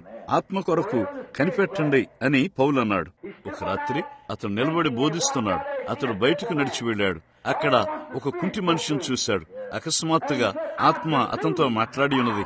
అతడు అన్నాడు, నేను గ్రహించున్నాను, ఎలా అలాగునే ఆ ద్వీపంలో వారు ఓడలో బ్రద్దలు కాబోతున్నారని గ్రహించి ఉన్నాడు. చూడండి, నీవు స్వస్థపడే విశ్వాసం కలిగి ఉన్నావని నేను గ్రహించున్నాను. నీ పాదములపై నిలబడు, యేసుక్రీస్తు నిన్ను బాగు చేసి ఉన్నాడు. చూడండి, అక్కడే నీవున్నావు. అతడు జతకట్టబడి ఉన్నాడు. అక్కడ అతడు ఒక వారం రోజులు ఉద్యోగ కూటములను కలిగి ఉన్నాడు.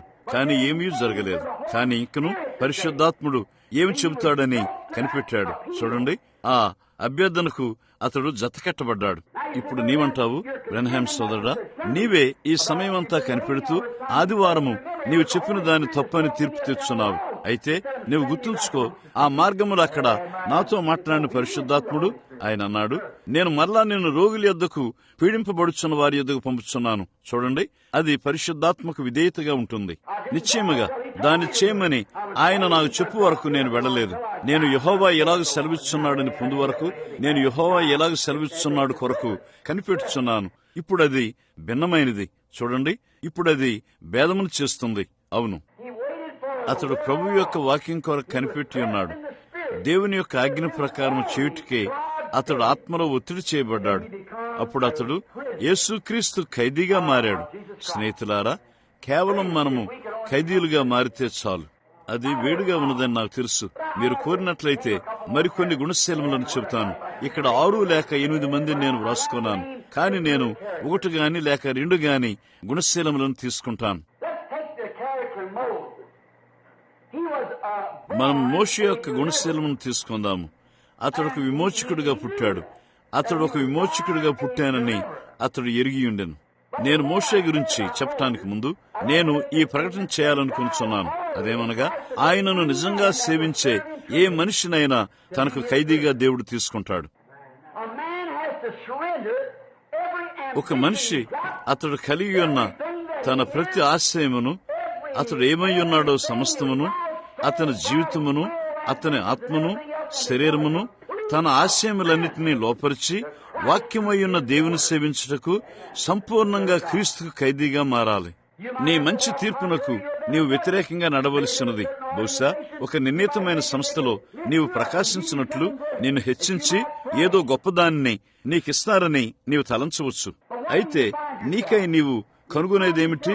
కొంచెం తరువాత నీకై నీవు ఓడిపోయినట్లుగా కనుగొంటావు. చివరకు దేవుడు ఆయనకు ఖైదీగా మారుటకు ఇష్టపడే వ్యక్తిని పొందుతాడు. దేవుడు ఖైదీల కొరకు ఎదురు చూస్తున్నాడు. ఆయన ఎల్లప్పుడూ దాన్ని చేశాడు. నీవు దాన్ని లేఖనము గుండా వెతకవచ్చు. దేనికి వ్యతిరేకమైనను ఒక మనిషి క్రీస్తు ఖైదీగా ఉండాలి. అందుచేత క్రీస్తు తప్ప కనీసము నీ తండ్రి, నీ తల్లి అయినా, నీ సోదరుడైనా, నీ సహోదరి అయినా, నీ భర్త అయినా, నీ భార్య అయినా, ఎవరైనా నీవు దేనితోనూ సంబంధం కలిగి ఉండరాదు. నీవు క్రీస్తుతో మాత్రమే సంబంధం కలిగి ఉండాలి. ఆయనతో మాత్రమే. అప్పుడు దేవుడు నిన్ను వాడుకొనగలడు. అప్పటి వరకు నీవు దాన్ని చేయలేవు. కొన్నిసార్లు బయటికి వెళ్ళినప్పుడు ప్రజలతో కఠినంగా మాట్లాడతాను. చూడండి, నిన్ను స్వేచ్ఛగా కత్తిరించుటకు నేను ప్రయత్నం చేస్తున్నాను. నేను తప్పక ప్రారంభించే స్థలమును కలిగి ఉండాలి. కొన్నిసార్లు జుట్టు కత్తిరించుకునే స్త్రీలను, ఈ బట్టలు ధరించే వారిని, ఇంకా క్రైస్తవులమని చెప్పుకొనుచు కొనసాగుతున్న వారిని నేను పిలుస్తున్నాను. అది ఒక చిన్న సంగతని చెబుతాను. బాగుంది, నీవు తప్పక ఎక్కడో ప్రారంభించవలసినది. కాబట్టి తిన్నగా అక్కడే నీ ఆలతో ప్రారంభించు. చూడు, ఎలాగైనా లోకం వలె కనబడు దాన్ని స్వేచ్ఛగా నరికివేయము మరియు క్రీస్తుకు ఒక ఖైదీగా మారుము. అప్పుడు ముందు కొనసాగము. సమస్తమును స్వేచ్ఛగా నరికివేయము. చివరి వరుస స్వేచ్ఛగా కత్తిరించబడుతుంది. అప్పుడు నీవు ఒక ఖైదీవి. నీవు ఆయన పట్టులోనికి వచ్చావు. ఆయన నిన్ను తన పట్టులో ఉంచుకున్నాడు. ఇప్పుడు మోషే తాను ఒక విమోచకుడిగా పుట్టి ఉన్నానని ఎరిగిండెను. అతనికి అది తెలుసు. మోషే కలిగి ఉన్న ఆశయాన్ని నీవు గమనించావా? ఆమె అతనికి పాలిచ్చి పెంచుతుండగా అతని తల్లి అతనికి చెప్పి ఉన్నదని ఎరిగిండెను. సందేహం లేదు, చిన్న బాలుడైన మోషే జన్మించినప్పుడు అతని తల్లి చెప్పింది, మోషే, నీకు తెలుసా, నీ తండ్రి అమ్రాము మరియు నేను ఎడతెక్కకుండా ప్రార్థించాం. విమోచకుడు వచ్చుటకు అది సమయమైనదని మేము వాక్యంలో చూసి ఎరిగి ఉన్నాము. మేము ప్రార్థించాము. ప్రభు అయిన దేవా, మేము ఆ విమోచకుని చూడాలని కోరుచున్నాము. ఒక రాత్రి నీవు జన్మిస్తావని, నీవు విమోచకుడు అవుతావని ప్రభు దర్శనంలో మాతో చెప్పాడు. మేము రాజు యొక్క ఆజ్ఞకు భయపడలేదు. రాజు ఏమని చెప్పాడో మేము లెక్క చేయలేదు. అప్పుడు నీవు విమోచకుడిగా పుట్టావని మేము ఎరిగి ఉన్నాము. మోషే, మేము నిన్ను సరైన రీతిలో ఇప్పుడు పెంచలేము. ఇప్పుడు గుర్తుంచుకోండి, వారు అక్కడ ఐగుప్తులో 400 సంవత్సరములున్నారు. చూడండి, నీవు సరైన దాన్ని, సరైన విద్యను, సరైన తరబీతును పొందాలని మేము కోరుచున్నాము. కాబట్టి నేను నిన్ను తీసుకుని ఒక జమ్ము పెట్టెలో ఉంచి నైల్ నదిలో నిన్ను వదిలిపెట్టాను. ఎంతో వింతగా ఉంది. ఆ ప్రవాహములు ఆ చిన్న జమ్ము పెట్టె రెల్లుగుండా చొరబడుచు తిన్నగా దూరంలో ఉన్న ఫరో రాజభవని యొద్దకు తెచ్చినవి. అక్కడే ఫరో కుమార్తె యొక్క స్నానపు కొలను ఉన్నది. నిన్ను పెంచుటకు ఆమెకు ఇప్పుడు ఒక స్త్రీ కావలసి ఉన్నదని నేను ఎరిగియుంటిని. ఆ రోజుల్లో నిజానికి పిల్లలను పెంచుటకు ఈ పాలసీసాలు లేవు. కాబట్టి ఆమెకు ఒక పాలిచ్చే దాది కావలసి ఉండెను. మిరియామును నేనక్కడికి పంపాను. ఆమె అక్కడ నిలబడి అన్నది, ఎక్కడ ఓ పాలిచ్చే దాదిని కనుగొనాలో నాకు తెలుసని వచ్చి నన్ను తీసుకెళ్లింది. తలుపులన్నీ మూసి ఉన్నవి. మోషే అని, నీకు ఇప్పుడు 16 సంవత్సరములు వచ్చినవి. నీవు ఫరో యొక్క కుమారుడు కాబోతున్నావు. ఒక రోజున నీవు విమోచకుడివై ప్రజలను ఇక్కడి నుండి తీసుకుని వెళ్ళబోతున్నావు. మోషే యొక్క ఆశయము ఎదుగుట ఆరంభమైనది. అమ్మా, నేను చదువుతాను. నేను చదవగలిగే సమస్తము చదువుతాను. నేనేమి చేస్తానో నీకు తెలుసా? ఒక మిలిటరీ మనిషిగా ఎలా ఉండాలో నేను చదువుతాను. అప్పుడు ఈ ప్రజలను ఇక్కడి నుండి బయటకు ఎలా తీసుకుని వెళ్లాలో తెలుసుకుంటాను.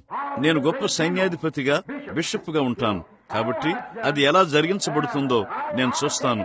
నేను వారిని బయటకు తీసుకుని వెళతాను. నేను వెళ్లి నా PhD పట్టా లేక LL పట్టా పొందుతాను. నేను దాన్ని చేస్తాను. ఫాదర్ చినిక్యూ వలె. మీరు ఎన్నడైనా ఆయన పుస్తకం చదివారా? మంచిది. అతడు ప్రొటెస్టెంట్ వారందరినీ విడుదల చేయాలనుకున్నాడు. మీకు తెలుసా, ఆయనే ఒక ప్రొటెస్టెంట్ అయ్యాడు. కాబట్టి ఈ గొప్ప యాజకుడు కొన్ని సంవత్సరముల క్రితము ఫాదర్ చినిక్యూ, మీరు తప్పక ఆయన పుస్తకం చదవాలి. వారు ఆయన్ని తండ్రి అని పిలుస్తారు. అతడు సోదరుడు చినిక్యూ. అది అంతే. మనం ఎవరిని తండ్రి అని ఆ రీతిగా పిలవరాదు.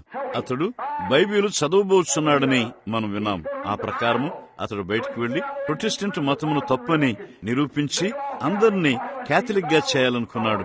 అతడు వెళ్లి బైబిల్ చదివినప్పుడు పరిశుద్ధాత్ముడు ఆయన మీద కూర్చును, మరియు అతడు పరిశుద్ధాత్మను పొందెను. అప్పుడు అతడు వారిలో ఒకడయ్యాడు. కాబట్టి దీన్ని మనం గమనించినప్పుడు మోషే తన తర్బీతునంతా పొందాడు. కారణం అతడు ఎరిగి ఉండెను. అతడు ఎంతో చురుకైన వాడు, ఎంతో చదువుకున్నవాడు, ఎంతో తెలివిగలవాడు. చివరకు అక్కడ అతను వంటి వారెవరనూ లేరు. ఐగుప్తీలకే అతడు విద్య నేర్పగలడు. చివరకు అతడు వారి మనస్తత్వ శాస్త్రజ్ఞులకే అతడు బోధించగలడు. సైన్యం యొక్క బలమనగా ఏమిటో వారి సైన్యాధిపతులకే అతడు బోధించగలడు. అతడు ఒక గొప్ప మనిషి. ప్రజలు మోషేకు భయపడ్డారు. కారణమేమనగా అతని గొప్పతనాన్ని బట్టి. ఓ ఎలాంటి వేదాంత పండితుడు! అయ్యో, బహుశా అతడు ఒక ఆర్చ్ బిషప్ లేక పోప్ అయి ఉన్నాడు. అతడు ఒక గొప్ప వ్యక్తి, ఒక బలవంతుడు. దీనిని చేయుటకు అతడు జన్మించున్నాడని అతడు ఎరిగి ఉండెను. గొప్ప ఆశయంతో దాన్ని చేయుటకు అతడు తర్బీతు పొందెను.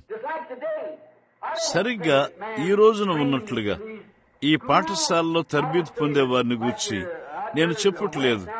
అది నేను చెప్పను. ఇప్పుడు ఈ పశ్చిమాన వారు ఉన్నట్లుగా వారక్కడ $150 మిలియన్ వేదాంత పాఠశాలను నిర్మించబోతున్నారు. చూడండి, పెంతెకోస్తు వారు $150 మిలియన్ వేదాంత పాఠశాల. నాకైతే అది సువార్త పొలంలో ఉన్న మిషనరీలకు వెళ్ళాలి. చూడండి. కానీ ఏమైనను వాళ్ళు అక్కడి నుండి బయటకు వచ్చినప్పుడు ఏం చేస్తున్నారు? వారు ఏమై ఉన్నారు? ఒక ఎలుకల గుంపు. ఖచ్చితంగా ఆ రీతిగానే వారు ఆ పాఠశాల నుండి బయటకు వస్తున్నారు. అది ఎల్లప్పుడూ వారినే కలిగి ఉన్నది. వారు అదే వంశావళి అయి ఉన్నారు. చూడండి, ఇప్పుడు మనం కనుగొన్నదేమనగా మోషే తన తర్బీత్ అంతటితో ఈ రోజు వలె తర్బీత్తో గొప్ప పెద్ద ఆశయాలతో బిషప్లను చేస్తున్నారు. మనం ఏం చేస్తున్నాము? మన ఆశయాలు కూడా సరిగ్గా మోషేవయ్యి ఉన్నట్లుగా ఉన్నవి. చూడండి, దేవుడు ఒక మనిషిని తన చేతుల్లోనికి తీసుకొనక మునుపు అతని ఆశయాన్ని చించివేయవలసి ఉన్నది. అతని తర్బీతునంతా చించివేయవలసి ఉన్నది. అతడు బయటికి వెళ్లి విమోచించాడు. ఒక ఐగుప్తీని అతడు చంపాడు. అతడు ఆ పని చేసినప్పుడు అతడు పొరపాటులో ఉన్నాడని ఎరిగి ఉన్నాడు. అతడు దాన్ని చేయకూడదు. అది ఆ విధానమై ఉండలేదు. దేవుడు అతన్ని ఒక ఎడారిలోనికి, ఒక అరణ్యంలోకి తీసుకుని వెళ్ళవలసి ఉండను. నీవు గమనించావా? ఎంత వింతగా ఉన్నది! దేవుడు ఎలా ఈ వ్యక్తులకు వర్తమానమును కలిగి ఉన్నాడో ఆయన వారిని ఎడారిలోనికి తీసుకుని వెళ్ళాడు. పౌలును తరబేదు చేయుటకు, అతని యొక్క గొప్ప దర్శనం ఏమై ఉన్నదో చెప్పుటకు అతనిని ఎడారిలోనికి తీసుకుని వెళ్ళను. ఒక ప్రత్యేకమైన ఎడారిలోనికి వెళ్ళాడు. ఏమి చేయాలో అతనికి పూర్తిగా తెలియచేయబడి వరకు అతడు అక్కడ నిలిచి ఉండెను. మోషే కాలంలో ఆయన అతను బయట ఎడారిలోనికి తీసుకుని వెళ్ళాడు. అతన్ని 40 సంవత్సరములు బయట ఉంచి అతని వేదాంతమును, అతని ఆశయాన్ని చించివేశాడు. ఓ ఎలాంటి సమయము! అతడు వెనుకకు చూసి తన అపజయమును చూడగలడు. ఈ రాత్రి మన ఆశయాన్ని మనం చూస్తున్నప్పుడు ఎలా మనము తప్పక దాన్నే చేయవలసి ఉన్నదో. స్వస్థత ప్రచారం వైపు చూడండి. దేవుడు రోగులకు కొన్ని సంవత్సరముల క్రితము స్వస్థతను పునరుద్ధరించి ఉన్నాడేమో చూడండి. ప్రతి ఒక్కరూ, ప్రతి సంస్థ అది వారి సంస్థలోనికి రాని కారణమున వారు వారి కొరకు ఒక స్వస్థపరిచేవాడిని తెచ్చుకోవలసి ఉండను. మనం ఏం చేశాము? ఒక్క క్షణం దాని వైపు చూద్దాం. మోషే చేసిన అదే కార్యాన్ని మనం చేశాం. మనం బయటికి వెళ్లి ఎంతో కఠినంగా ఒక అద్భుతమును ఉత్పత్తి చేయుటకు ప్రయత్నించాం. ఒక రోగము నాకు వాసన వస్తుంది, నా చేతుల్లో రక్తమున్నది, నేను ఒక అద్భుతమును ఉత్పత్తి చేస్తాను. చూడండి, మనం ఏం కలిగి ఉన్నాము? ఆ మనుషుల్లో కొందరు ఎలాంటి కఠినమైన ఒత్తిడిలోనికి వెళ్లి ఉన్నారనగా వారు బ్రదలైపోయి రోజువారీ త్రాగుబోతులుగా, నరములు బలహీనత గలవారుగా వారి మనసులు మారిపోయినవి. పెంతెకోస్తు యొక్క ఉద్దేశ క్రమము నుండి వారు వెనుకకు తిరిగిపోయి మరలా తిరిగి సంస్థలను తత్తరమైన వాటిని చేస్తున్నారు. చూడండి, మనం ఏం చేసి ఉన్నాము? ఒక ఐగుప్తీయుని చంపాము, అది నిజము. మనము ప్రయత్నించాము, మనం ఆయాసపడ్డాము, దానికి మనము వెలచెల్లించాము, మనం శ్రమించాం, రాత్రంతా ప్రార్థన చేశాం. చివరికి మనకు దేవుని స్వరం లేదు. ఏదో ఉత్పత్తి చేయుటకు ప్రయత్నించిన వారమై ఏదో చారులో కలిసిపోయి వీటన్నిటినీ చేసి సంపూర్ణంగా ఓడిపోయినట్టుగా కనుగొన్నాము. తిన్నగా మనము తిరిగి ఎడారిలోనికి వెళ్లవలసిన్నది. అవునండి, బ్రద్దలైపోవటం, పెనుగులాడటం, ఎందుకు మనం వాటిని వదులుకోకూడదు? దాన్నే మనము తప్పక చేయవలసినది. చూడండి, వెనుకకు వెళ్లి వదులుకోవటం, బ్రద్దలైపోవటం, పెనుగులాడటం, ఎందుకు మనం వాటిని వదులుకోకూడదు? దాన్నే మనం తప్పక చేయవలసినది. చూడండి, వెనుకకు వెళ్లి వదులుకోవటం. ఎందుచేత? వాడు చేసిన దాన్నే, మోషే చేసిన దాన్నే మనం చేశాం. అది ఏమేలు చేయదు. 40 సంవత్సరముల తర్వాత అతడు తాను దేవుని వాక్యమునకు ఖైదీగా కనుగొన్నాడు. మనము ఏమి చేయటానికి ప్రయత్నిస్తున్నాము? ఈ గొప్ప దీవెన బయటికి వచ్చినప్పుడు, దేవుడు మనకు చెప్పిన ఈ గొప్ప కార్యములన్నీ ప్రత్యక్షపరచబడినప్పుడు మనము తప్పక ఎలా తిరిగి జన్మించవలసి ఉన్నదో, మనము ఎలా తప్పక పరిశుద్ధాత్మను పొందవలసి ఉన్నదో, యేసుక్రీస్తు నామములో బాప్తిసం, ఈ కార్యములన్నీ. నీవు చూడు, ప్రజలు దేవుని వాక్యంతో నిలిచింటుకు బదులుగా, దానితో జీను కట్టుకు బదులుగా వాళ్ళేం చేస్తారు? వారి సొంత సంఘ శాఖ సిద్ధాంతంతో ప్రారంభిస్తారు. అది ఇదివరకే తప్పిపోయింది. అది సత్యం వలె కనపడు దాన్ని ఉత్పత్తి చేసినట్లుగా ప్రయత్నం చేయటయ్యున్నది. నేనిక్కడే దీన్ని కత్తిరించి వేయటం మంచిది. చూడండి, నిశ్చయముగా నా భావం ఏమిటో తెలుసుకుంటూ మీరు తగినంత తెలివిగా ఉన్నారు. చూడండి, కానీ ఎందుచేత అది ఏం చేసిందో దాన్ని ఆలోచించండి. ఈ రాత్రి మనము ఏమి కలిగి ఉన్నాము? సంపూర్ణంగా సంస్థాగతమైన ప్రజలతో ఉన్న దేశము. ఎవరు లేఖనమును వ్యతిరేకిస్తున్నారు? అది మానసిక వివేచనని. ఎవరు పరిశుద్ధాత్మ జీవమును పిలుస్తున్నారు? అలాంటి వారిని వారి ఆలయంలోనికి రానిచ్చుటకు నిరాకరిస్తున్నారు. ఒక్క మాటను నీవు సర్ప సంతానమును గూర్చి చెప్పుటకు వారు అవకాశమివ్వరు. అలాగనే నిత్య భద్రత, పరిశుద్ధాత్ముడు అది వాక్యమై ఉన్నదని బయలుపరిచిన విషయములు నేను సవాలు వెంబడి సవాలు చేసి వచ్చి అది తప్పని నిరూపించమని చెప్పాను. వారేం కలిగి ఉన్నారు? లోదర కలిగి ఉన్న దాన్నే, మిగిలిన వారందరూ కలిగి ఉన్న దాన్నే. ఒక ఐగుప్తీయుని చంపారు. అది ఏమై ఉన్నది? బహుశా వారు ఎవరో ఒకరిని దొంగిలించటను మాన్పించి తన భార్యకి నమ్మకంగా ఉన్నట్లు చేశారు. అయితే దాని నుండి మీరు ఎవరిని తయారు చేశారు? ఒక సంఘ సభ్యుణ్ణి. వచ్చి మా గుంపులో చేరండి. చూడండి, 40 సంవత్సరముల తరబీతుతో అతని విజయమును గూర్చి ఒక కుళ్ళిపోయిన కంపు కొట్టుచున్న ఒక మృతమైన మనిషి వైపు అతను వేళ్లు చూపుచున్నాడు. ఒక కుళ్ళిపోయిన ఐగుప్తీయుడు అక్కడ చనిపోయి దుర్వాసన కొడుతున్నాడు. అది ఈ రాత్రి ఆ రీతిగానే ఉన్నది. మనము ఒకే దానికి వేలు పెట్టి చూపేదేమనగా, కుళ్ళిపోయిన సంఘ సభ్యులు గుండా ఈ దేశమంతటా ఈ ఉద్యమము దాటి వెళ్లి ఉన్నది. ఐగుప్తు రాత్రి గురించి ఆ ఆఫ్రికాలోని తెగవారికి ఎలా తెలియదో అలాగునే వీళ్లకు దేవుని గురించి ఎక్కువే తెలియదు. నిజము, నేను దేవుని యొక్క వాక్యం గురించి వారికి చెప్పినప్పుడు నేను దాన్ని నమ్మను అని వాళ్ళంటారు. నీవు ఏమి చెబుతున్నావో నేను లెక్క చేయను, నేను దాన్ని నమ్మను అని వాళ్ళంటారు. చూడండి, ఈ ఒత్తిళ్లన్నీ, ఈ పోరాటములన్నీ మనము కలిగి ఉన్న వాటన్నిటిని బట్టి మనం వాటి వైపు వెనకకు చూసినప్పుడు అది ఒక భయంకరమైన విషయం. బహుశా ఓ పెద్ద పాఠశాల వైపు మనము వ్రేలు చూపవచ్చు, ఓ సంస్థ వైపు వ్రేలు చూపవచ్చు. కానీ అది చనిపోయింది, అది దుర్వాసన కూర్చున్నది. అది మనము బయటికి లాగిన మొదటి విషయం వలె ఉన్నది. కడగబడిన పంది మరలా బురదలోనికి వెళ్ళినట్లు, కుక్క తన వాంతి తిరిగినట్లు వలె ఉన్నది. మనం వెనుకకు తిరిగినప్పుడు ఒక చనిపోయిన ఐగుప్తీయుడు. సందేహం లేదు. కానీ ఎవరో ఇలా అన్నారు, మోషే బాగుంది, ఇంకెంత మాత్రము ప్రజల పట్ల నీకు జాలి లేదా? నీవు దాన్ని చేయటానికి పిలువబడ్డావు.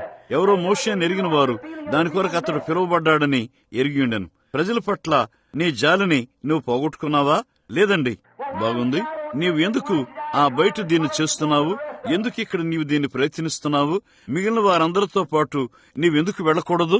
మోషే మండే పొద యొద్ద ఒక అనుభవం కలిగి ఉండే వరకు, బయట చించివేయబడు వరకు అతడు బయట ఉన్నాడు.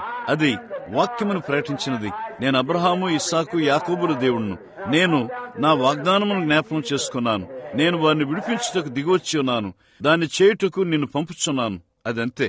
అతడు వాక్యమును చూశాడు, ప్రజల యొక్క ఆశయము లేక ప్రజల యొక్క ఆశలు కాదు. అప్పుడు అతడు ఏమయ్యాడు? ఇక ఎంతమాత్రము ఐగుప్తీయులను ఎదుర్కొనుటకు అతనికి ఇష్టం లేదు. దీన్ని ఎంతమాత్రం ఎదుర్కొనుటకు అతనికి ఇష్టం లేదు. కానీ అతడు ఒక ఖైదీగా మారాడు. ఆమేన్. 40 సంవత్సరములు పారిపోయాడు, చించివేయబడ్డాడు. తరువాత అప్పుడు అతడు మండే పదనొద్ద ఒక ఖైదీగా మారాడు. శక్తివంతుడైన మోషే తన బలవంతుడితో, మాటలో, క్రియలో ఐగుప్తులో మోషే ఒక బలమైన మనిషి అని బైబిల్ చెప్పింది. అయితే ఆ బలమైన వేదాంత పండితుడు మండే పొదనొద్ద, గమనించండి, అతడు కేవలము అతని అసమర్థతను ఒప్పుకున్నాడు. అతడు దేవుని యొక్క నిజమైన ఉద్దేశమును చూసినప్పుడు దాన్ని చేయుటకు అతడు అసమర్థుడని ఒప్పుకున్నాడు. అయినను అతడు వారి శ్రేష్టమైన పాఠశాలలో తరబేతి పొంది వేదాంత విద్య అతనికి ఇవ్వగలిగినదంతటితో అతడు తరబేతి పొందాడు.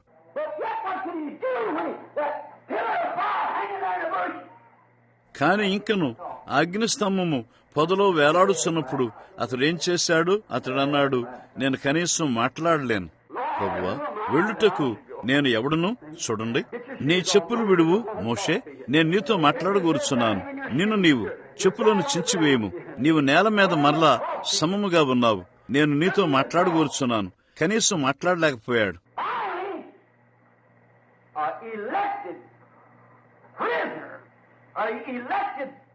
చివరగా ఎన్నుకొనబడిన ఒక ఖైదీ, ఒక ఎన్నుకొనబడిన ప్రవక్త.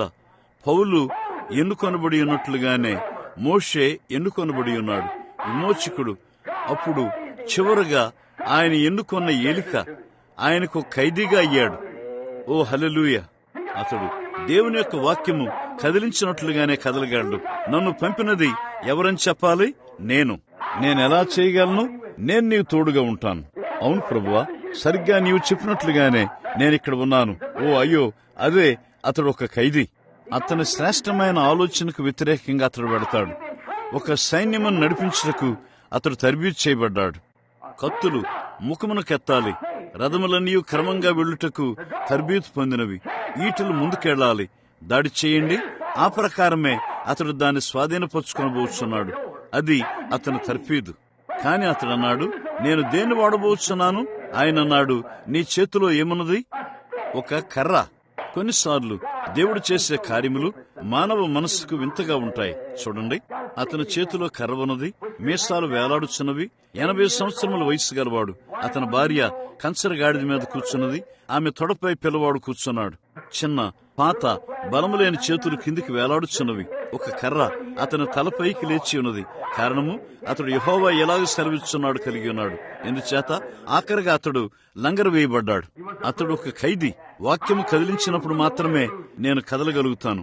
వాక్యము ఎక్కడ మాట్లాడుతుందో అక్కడనే నేను మాట్లాడతాను. నీవు ఎక్కడికి వెళుచున్నావు? నాకు ఒక పని ఉన్నది. ఫరో ముందు నిలబడి ఈ కర్ర ద్వారా అతనికి చూపించు, దేవుడు నన్ను పంపాడని. ఆమేన్. తరువాత నీవు ఏమి చేయబోచున్నావు? నేను దీన్ని చేసిన తరువాత దాన్ని ఆయన సిద్ధం చేస్తాడు. అక్కడే నీవున్నావు. మొదటి అడుగు. ఈ రాత్రి నీవు చేయవలసిన ఒకే పని ఉన్నది. లోబడు. ఒక ఖైదీగా మారు. నిన్ను గూర్చి మరి దేన్ని గూర్చి ఆలోచించవద్దు. ఒక ఖైదీగా మారుము. మోషే ఒక ఖైదీగా మారాడు. కనీసం అతడు మాట్లాడలేనని ఒప్పుకున్నాడు. చివరగా ఆయన చేతిలోనికి దేవుడు తీసుకున్నప్పుడు అక్కడ దేవుడు అతన్ని కదిలించిన చోటుకే అతడు కదలగలడు. ఎక్కడికి? ఆయన వాక్యమును అతనికి చెప్పాడు. అది వాక్యమై ఉన్నదని అతడు ఎరిగి ఉండెను. అప్పుడు అతడు తాను వాక్యమునకు అప్పగించుకొను. పరిశుద్ధాత్ముడు దేవుడు అక్కడ దేవుని చిత్తమునకు మోషేను జీను కట్టెను. దాన్నే దేవుడు పౌలు చేశాడు. అది నిజము. ఆయన పౌలుకు జీను కట్టాడు. చిన్న వంకర ముక్కు, అపహాస్యం చేసే యూదుడు. అతని మీద అంతా PhD LLDతో వ్రాసి ఉన్నది. ఆయన అన్నాడు, వాక్యం నిమిత్తము శ్రమను పొందబోచున్నాడని అతనికి చూపించను. చూడండి. తరువాత పౌలు అక్కడ కూర్చుని దేవుని యొక్క వాక్యమును చూస్తూ అది యేసయ్య ఉన్నాడని తన చేతులనెత్తి ఆయనతో జీను కట్టబడ్డాడు. దేవుని యొక్క ప్రేమ వాక్యమునకు అతను జీను కట్టింది. అతడు అన్ని జనుల ముందు నా నామమును భరింపబోచున్నాడు. అక్కడికి అతడు వెళ్ళాడు. మోషే, నేను నీ పితరుల దేవుడును. నేను అబ్రహాము, ఇస్సాకు, యాకోబుల దేవుడును. నేను వారికి చేసిన వాగ్దానము గుర్తున్నది, మరియు వాగ్దాన సమయము సమీపమయ్యున్నది. నేను నా ప్రజల యొక్క ఇబ్బందులను చూశాను. నేను నా వాగ్దానమును జ్ఞాపకం చేసుకున్నాను. నేను నిన్ను జీను కట్టడానికి దిగివచ్చాను. వాక్యము ఏమి చెప్పిందో నీకు తెలుసా? అక్కడికి వెళ్ళటానికి నీకు జీను కట్టాను. నా ప్రజలను అక్కడికి వెళ్లి విడిపించటానికి శక్తితో నీకు జీను కట్టాను. ఒక సాక్ష్యముగా ఆ కర్రను నీ చేతిలోనికి తీసుకో. కారణము, దాని ద్వారా ఒక అద్భుతం జరుగుటం నువ్వు చూశావు. సరిగ్గా దావీదు ఒడిసెల దెబ్బతో. చూడండి. తాను జీను కట్టుకుని అక్కడికి వెళ్ళాడు. చివరిగా దేవుడు తనకు లోబడిన ఒక మనిషిని కలిగి ఉన్నాడు. ఆయనకు జీను కట్టబడ్డాడు. దేవుని వాక్యము అతన్ని కదిలించే వరకు అతడు కదలడు. ఈ రోజున ప్రజలు దాన్ని చేయగలిగినట్లయితే సరిగ్గా అప్పుడు అతడు ఆయన ఖైదీ అయ్యాడు. ఒక ప్రేమ ఖైదీ. ప్రేమ బంధముతో దేవునితో విజ్జోడుగా మారాడు. దేవుని పట్ల ప్రేమ బంధంతో పౌలు విజ్జోడుగా మారినట్లుగా. సరిగ్గా పౌలు వలె వారిద్దరూ ఒకే మాదిరిగా తరబీదు పొందారు. ఇశ్రాయేలు ప్రజలను సైనిక బలము ద్వారా విమోచించుటకు మోషే తరబీదు పొందాడు. రోమీల చేతుల్లో నుండి వారిని బయటకు తీసి స్వతంత్రులుగా చేయుటకు ఆ దినమున ప్రపంచంలో ఉన్న అతని గొప్ప సంఘ సమాఖ్య శక్తి ద్వారా అతడు తరబీదు పొందాడు. గమలియేలు కింద పైకి వచ్చిన గొప్ప తరబీతునిచ్చు పాఠశాలలు.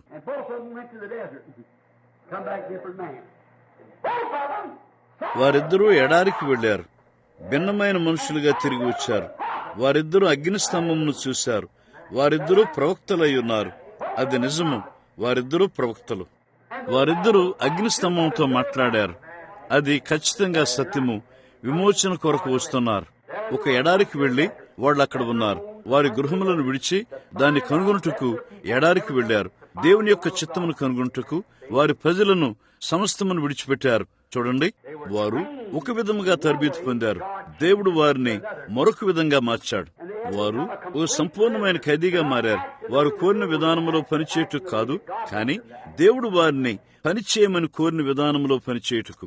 ఆయన నిన్న నేడు నిరంతరం ఏకరీతిగా ఉన్నాడు. వీటిని చేయుటకు మనకింకా 10 నిమిషముల సమయం ఉన్నదా? నేను చాలా త్వరగా మరొక గుణశీలంలోనికి వెళతాను. ఒకరిని నా ముందు చూస్తాను. అతని పేరు యోసేపు. అతడు ఒక ఎన్నుకొనబడిన కుమారుడు. యేసు క్రీస్తుకు అతడు ఒక పరిపూర్ణమైన మాదిరి అయి ఉన్నాడు. అతడు ఒక ప్రవక్తగా పుట్టాడు. అతడు ఒక ప్రవక్త కూడా. చూడండి. ఇప్పుడు అతడు దర్శనమును చూడగలడు. అతడు ఇంకనూ చిన్న బాలుడుగా ఉన్నప్పుడే అతడు ఒక సింహాసనం మీద కూర్చుండుటను చూశాడు. మరియు అతని సోదరులు అతనికి నమస్కారం చేస్తున్నారు. కానీ గమనించండి, అతడు ఒక గొప్ప వ్యక్తిగా భావించాడు. చూడండి. వారందరూ దేవుడు అతనికి ఏమి చేయవలసి వచ్చింది? మిగిలిన వారందరికి చేసినట్లుగానే అతనికి చేశాడు. ఏలైనగా మోషే ఒక విమోచకుడై ఉన్నాడు, పౌలు ఒక విమోచకుడై ఉన్నాడు, మరియు ఇప్పుడు యోసేపు ఒక విమోచకుడై ఉన్నాడు. అతడు తన ప్రజలను కరువు నుండి రక్షించాడు. దేవుడు అతనికి ఏమి చేయవలసి వచ్చింది? అతను జైల్లో ఉంచాడు, తిన్నగా ఎదురు జైల్లో ఉంచాడు. అవునండి, గుర్తుంచుకోండి, అతడు తన సహోదరుల చేత ఒక ఐగుప్తీయునికి అమ్మివేయబడ్డాడు. వారు అతన్ని పొతేఫరుకు అమ్మివేశారు. పొతేఫర్ అతనికి కొంచెం స్వేచ్ఛ ఇచ్చాడు. మొదటి విషయం నీకు తెలుసా? అది అతని నుండి తీసివేయబడింది. అక్కడ అతడు ఏడుస్తూ జైల్లో కూర్చున్నాడు.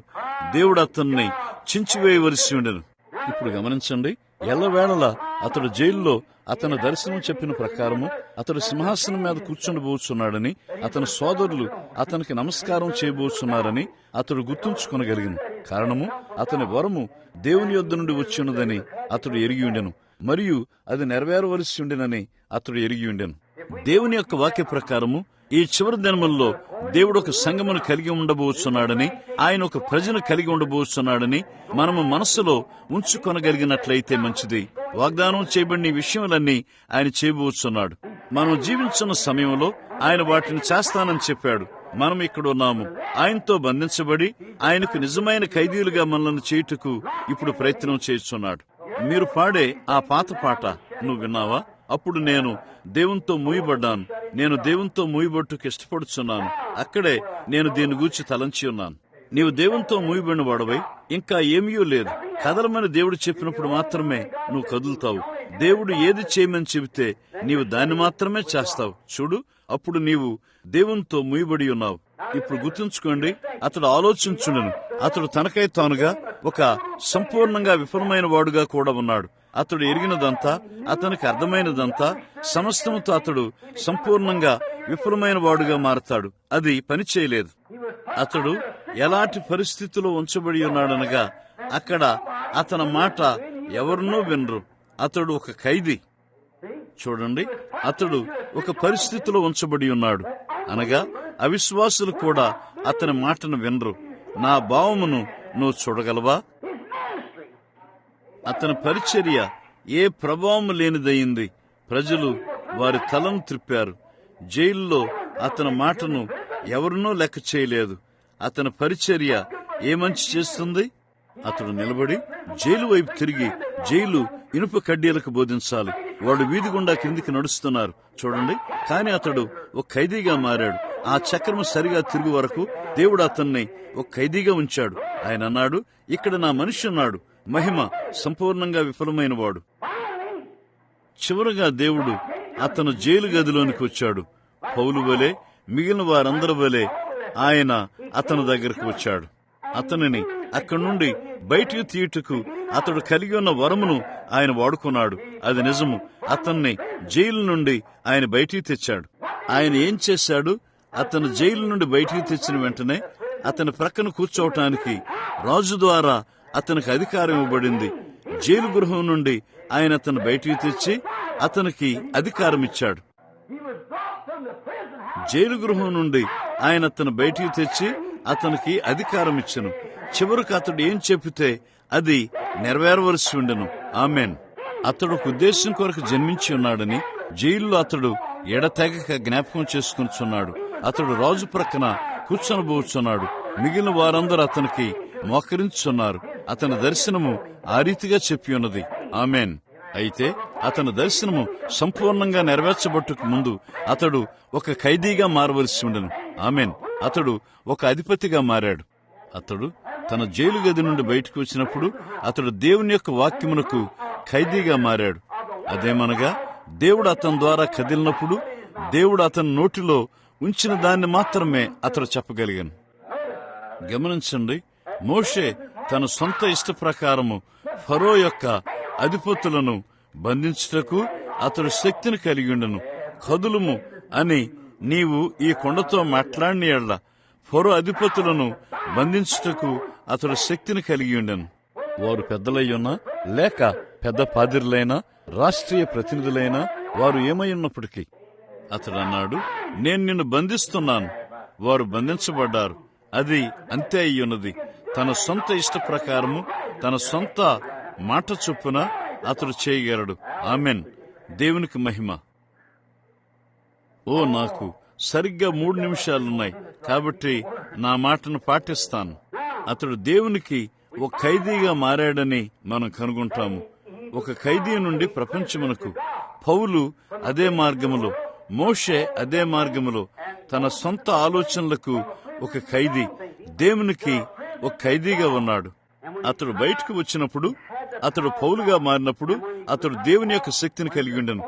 మోషే యొక్క సొంత ఆలోచనను అతడు లోపర్చి ఉన్నాడు. అతడు చించివేయబడి ఉన్నాడు. అతడు క్రీస్తును ఖైదీగా మారాడు. నీవంటావు, క్రీస్తు ఐగుప్తు యొక్క గొప్ప సంపదల కంటే క్రీస్తు విషయమైన నింద గొప్ప భాగ్యంగా ఎంచుకున్నాడు. కాబట్టి అతడు క్రీస్తుకు ఖైదీగా ఉన్నాడు, సరిగ్గా పౌలు వలె. గుర్తుంచుకోండి, ఆ 3 ప్రవక్తలే. చూడండి, దేవుని చిత్తమునకు, దేవుని యొక్క మార్గములకు ఒక ఖైదీగా మారుటకు వారి సొంత ఆలోచన చించివేయబడింది. మనకు గుర్తున్నది, తన సొంత మాటతో బంధించుటకు అతనికి శక్తి ఉన్నది. తన సొంత మాట ప్రకారం విప్పుటకు అతడు శక్తిని కలిగి ఉండెను. నా రాజు పేరట నిన్ను విడుదల చేస్తాను అని అతడు చెప్పగలడు. ఆమెన్.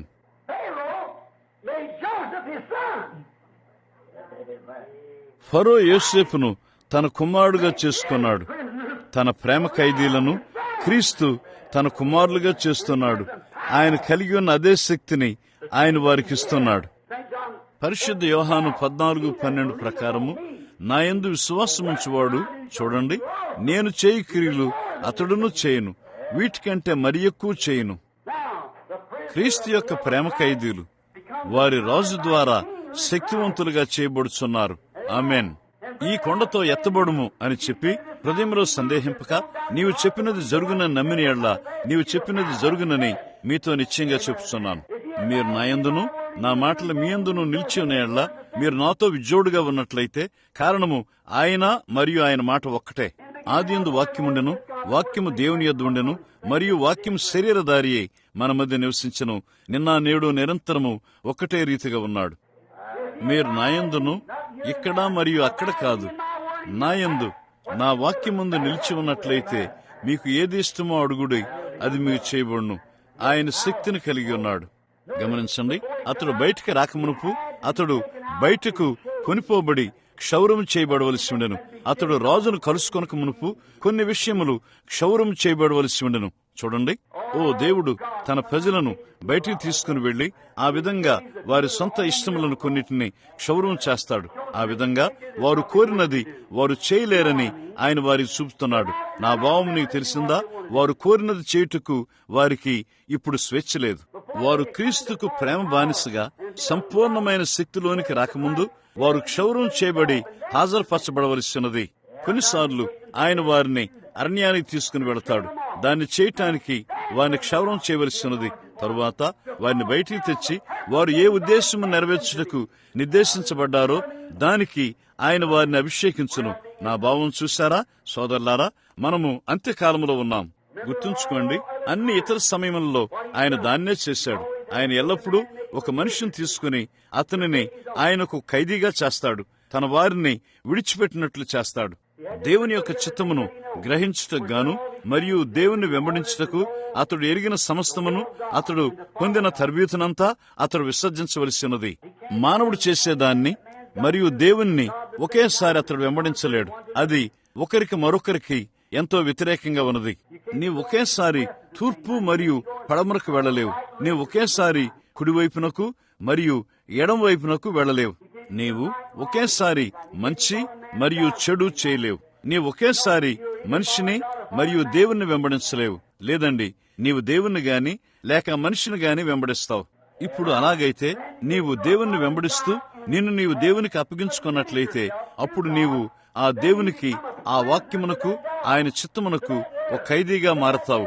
ఏది ఏమి చెప్పినప్పటికీ లెక్కాదు, నీవు దానికి ఒక ఖైదీగా మారతావు.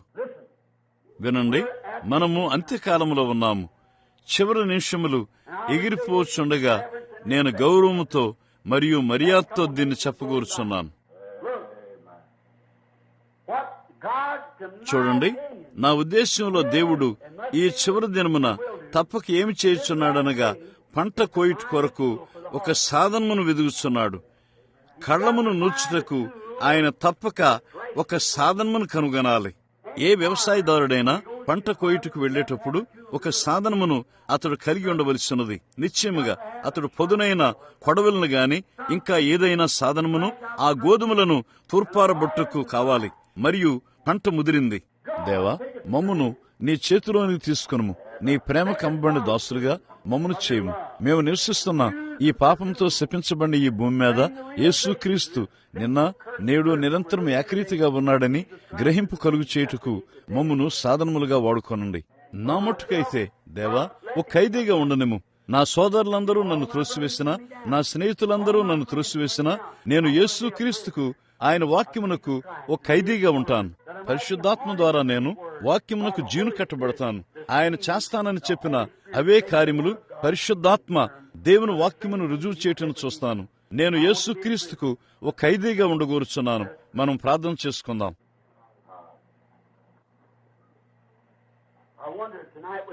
ఈ రాత్రి మనము తల్లు వంచి ఉండగా నేను ఆశ్చర్యపడుచున్నాను. మనము కలిగి ఉన్న ఆశయము ఇంకా ఏదైనా ఉన్నదా? ఇంకా అది ఏదైనా స్వార్థపూరితమైనదున్నదా? అలాగైతే నీవు దాన్ని ప్రక్కకు పెట్టుము. ఇక్కడ ఎవరైనా యవనస్తుడు ఈ రాత్రి చుట్టూ చూసి నేను పెద్దవాడినైన తర్వాత నేను ఫలానాగా ఉండబోతున్నాను అని అంటాడా అని నేను ఆశ్చర్యపోతున్నాను. నీ జీవితంలో దేవుని యొక్క చిత్తము కదులుటను నీవు స్పృశించుతున్నట్లయితే నేను ఆశ్చర్యపోతున్నాను. లేదు లేదు అని చెప్పు. నా ఆశయములను నేను పోగొట్టుకున్నాను. కొన్ని దినముల నుండి పరిశుద్ధాత్ముడు నాతో మాట్లాడుచున్నాడు. ఈ చివరి దినముల్లో ఒక నోచ్చబడు ఆయుధంగా ఉండుటకు నేను దేవునికి నన్ను నేను లోపర్చుకొనుచున్నాను. ఒక యవన బాలిక నేను ఒక చక్కని గుణశీలము గల స్త్రీగా ఉండాలనుకుని కోరువారు, లేక ఓ చక్కని శ్రీమతిగా ఉండాలనుకుని కోరువారు, లేక ఒక రోజున హాలీవుడ్ ను నా వృత్తిగా చేసుకొనుకోవాలనుకునేవారు.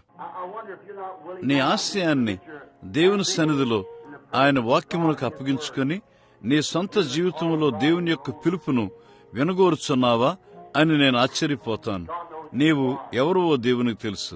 ఇక్కడ దగ్గరలో ఒక సేవకుడు, ఒక పరిచారకుడు, ఒక పనివాడు ఎక్కడైనా సంఘములో ఉన్నారా అని నేను ఆశ్చర్యపోతాను. నేను అప్పుడప్పుడు ఇక్కడికి వస్తాను. ఈ రాత్రి ఇక్కడ కూర్చున్న వారిలో 3/4 ప్రజలు నాకు తెలియదు. ఇక్కడున్నవారు ఈ గుప్పిడి మంది తప్ప. అలాంటి వ్యక్తి ఇక్కడ ఉన్నాడా అని నేను ఆశ్చర్యపోతాను. ఎవరేం చెప్పినను నేను లెక్క చేయను. ఇప్పుడు నేను దేవుని బానిసను అని ఇష్టపూర్వకంగా చెబుతావా? ఏమైనప్పటికీ లెక్క కాదు. నేను ఆయన వాక్యమును బోధిస్తాను. నా సంస్థ నన్ను బయటికి తోసివేసినప్పటికీ నేను లెక్క చేయను. నేను ఇంకను దేవుని యొక్క వాక్యంతో నిలిచి ఉండగోరుచున్నాను. నేను దాన్నే చేస్తాను. నా ఇష్టము దేవుని యొక్క ఇష్టమైనది, దేవుని ఇష్టము నా ఇష్టమైనది. నేను యేసుక్రీస్తు ఖైదీగా ఉండబోతున్నాను. ఆయన కృపను బట్టి ఆయన సహాయం ద్వారా నేను దాన్ని చేస్తాను. మన తల్ల వంచి ఉండగా దాన్ని ఆలోచించండి. ఈ రాత్రి మీలో ఎంతమందికి ఆ ఆశయం ఉన్నది? నీ చేతిని ఎత్తగలవా? నా చేయి కూడా ఎత్తుచున్నాను. నా సమస్తమును నేను అప్పగిస్తాను. మన తల్ల వంచి ఉండగా మెల్లగా నీవు దాన్ని ఆలోచిస్తూ ఉండగా, నీవు ప్రార్థన చేయుచుండగా, నా సమస్తమును నీకిచ్చున్నాను, నా సమస్తమును నీకిచ్చున్నాను.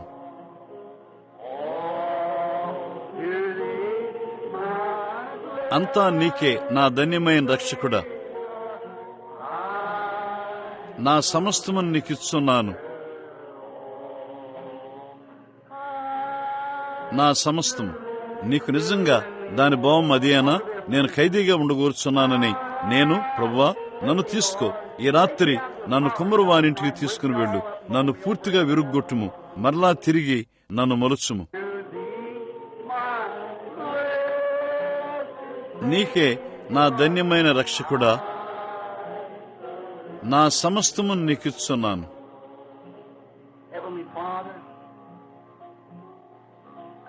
పరలోకపు తండ్రి, పాట కొనసాగుచుండగా అది ఈ సమయంలో ఎంతో లాభకరమైంది. అదేమనగా ఈ పాటతో బ్రద్దలై ఒక క్షణము నీతో మాట్లాడతాను. ప్రజలు ఆలోచిస్తూ ఉండగా నా సమస్తమును నీకిచ్చున్నాను. తండ్రి, ఇదే మా యొక్క చివరి అవకాశం వలె మేము దీన్ని చేయుదుముగాక.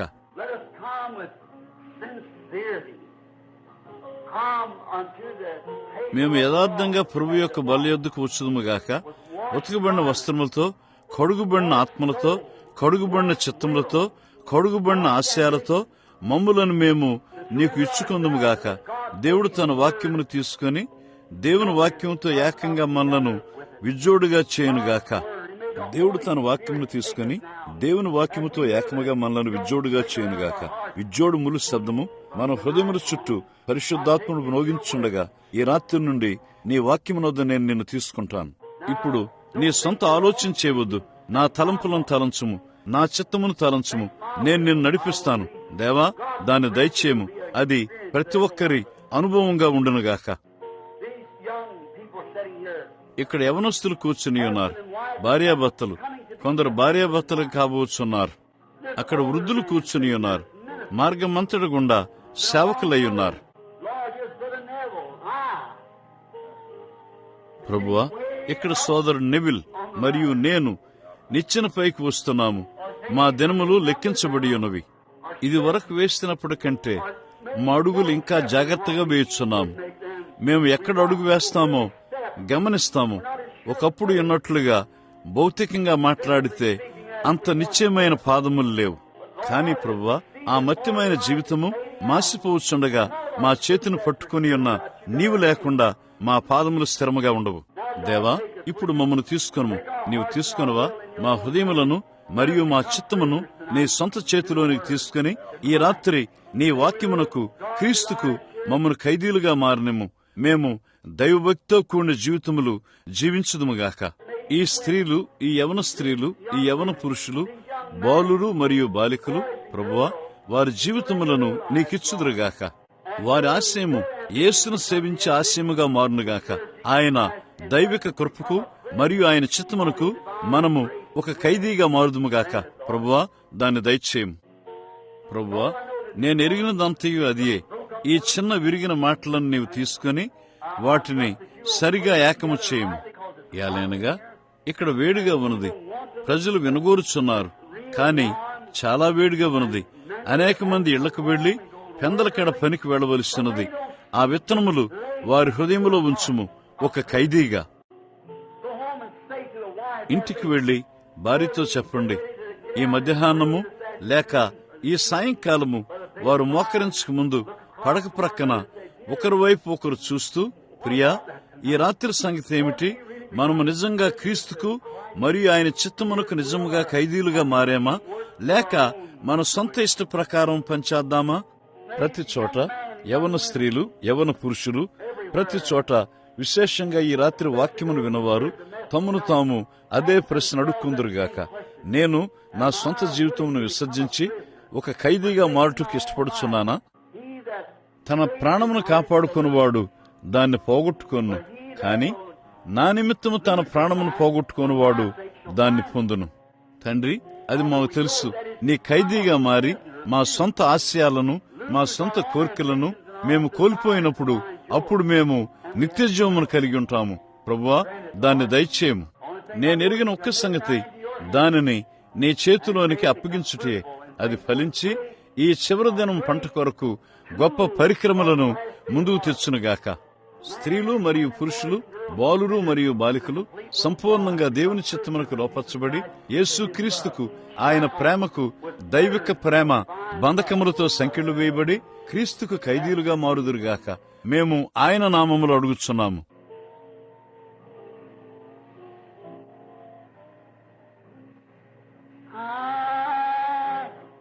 నా సమస్తమును నీకిచ్చున్నాను. మనము నిలబడదాం. నా సమస్తము నీకిచ్చున్నాను. అంతా నీకే.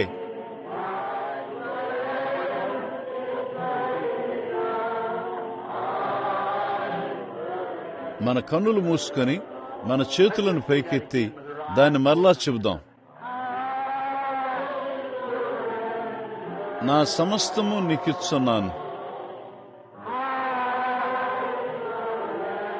నా సమస్తము నీకిచ్చున్నాను.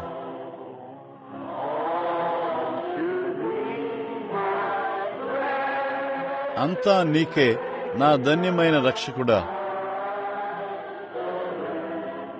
నా సమస్తము నీకిచ్చున్నాను. సెలవు తీసుకుని పాటను పాడకముందు మనము తల్లు ఉంచినట్లయితే యేసు నామమును నీతో తీసుకుని వెళ్ళుము. నేను ఇక్కడ ఉన్న ఈ సోదరుని అడగబోతున్నాను. ఆయన పేరు నేను మర్చిపోయాను. చీకటి మీదికి వస్తున్నదని సాక్ష్యమిచ్చిన సహోదరి స్వస్థపడి ఉన్నది. గుర్తుంచుకోండి, వెనుకకు చూస్తూ ఉండగా తెర వెళ్లిపోయింది. ఆమె విశ్వాసం దాన్ని చేసింది. సోదరుడా, ప్రార్థనతో ముగించి మాకు సెలవిస్తారా? దేవుని దీవెనలు మా పైన అడగండి.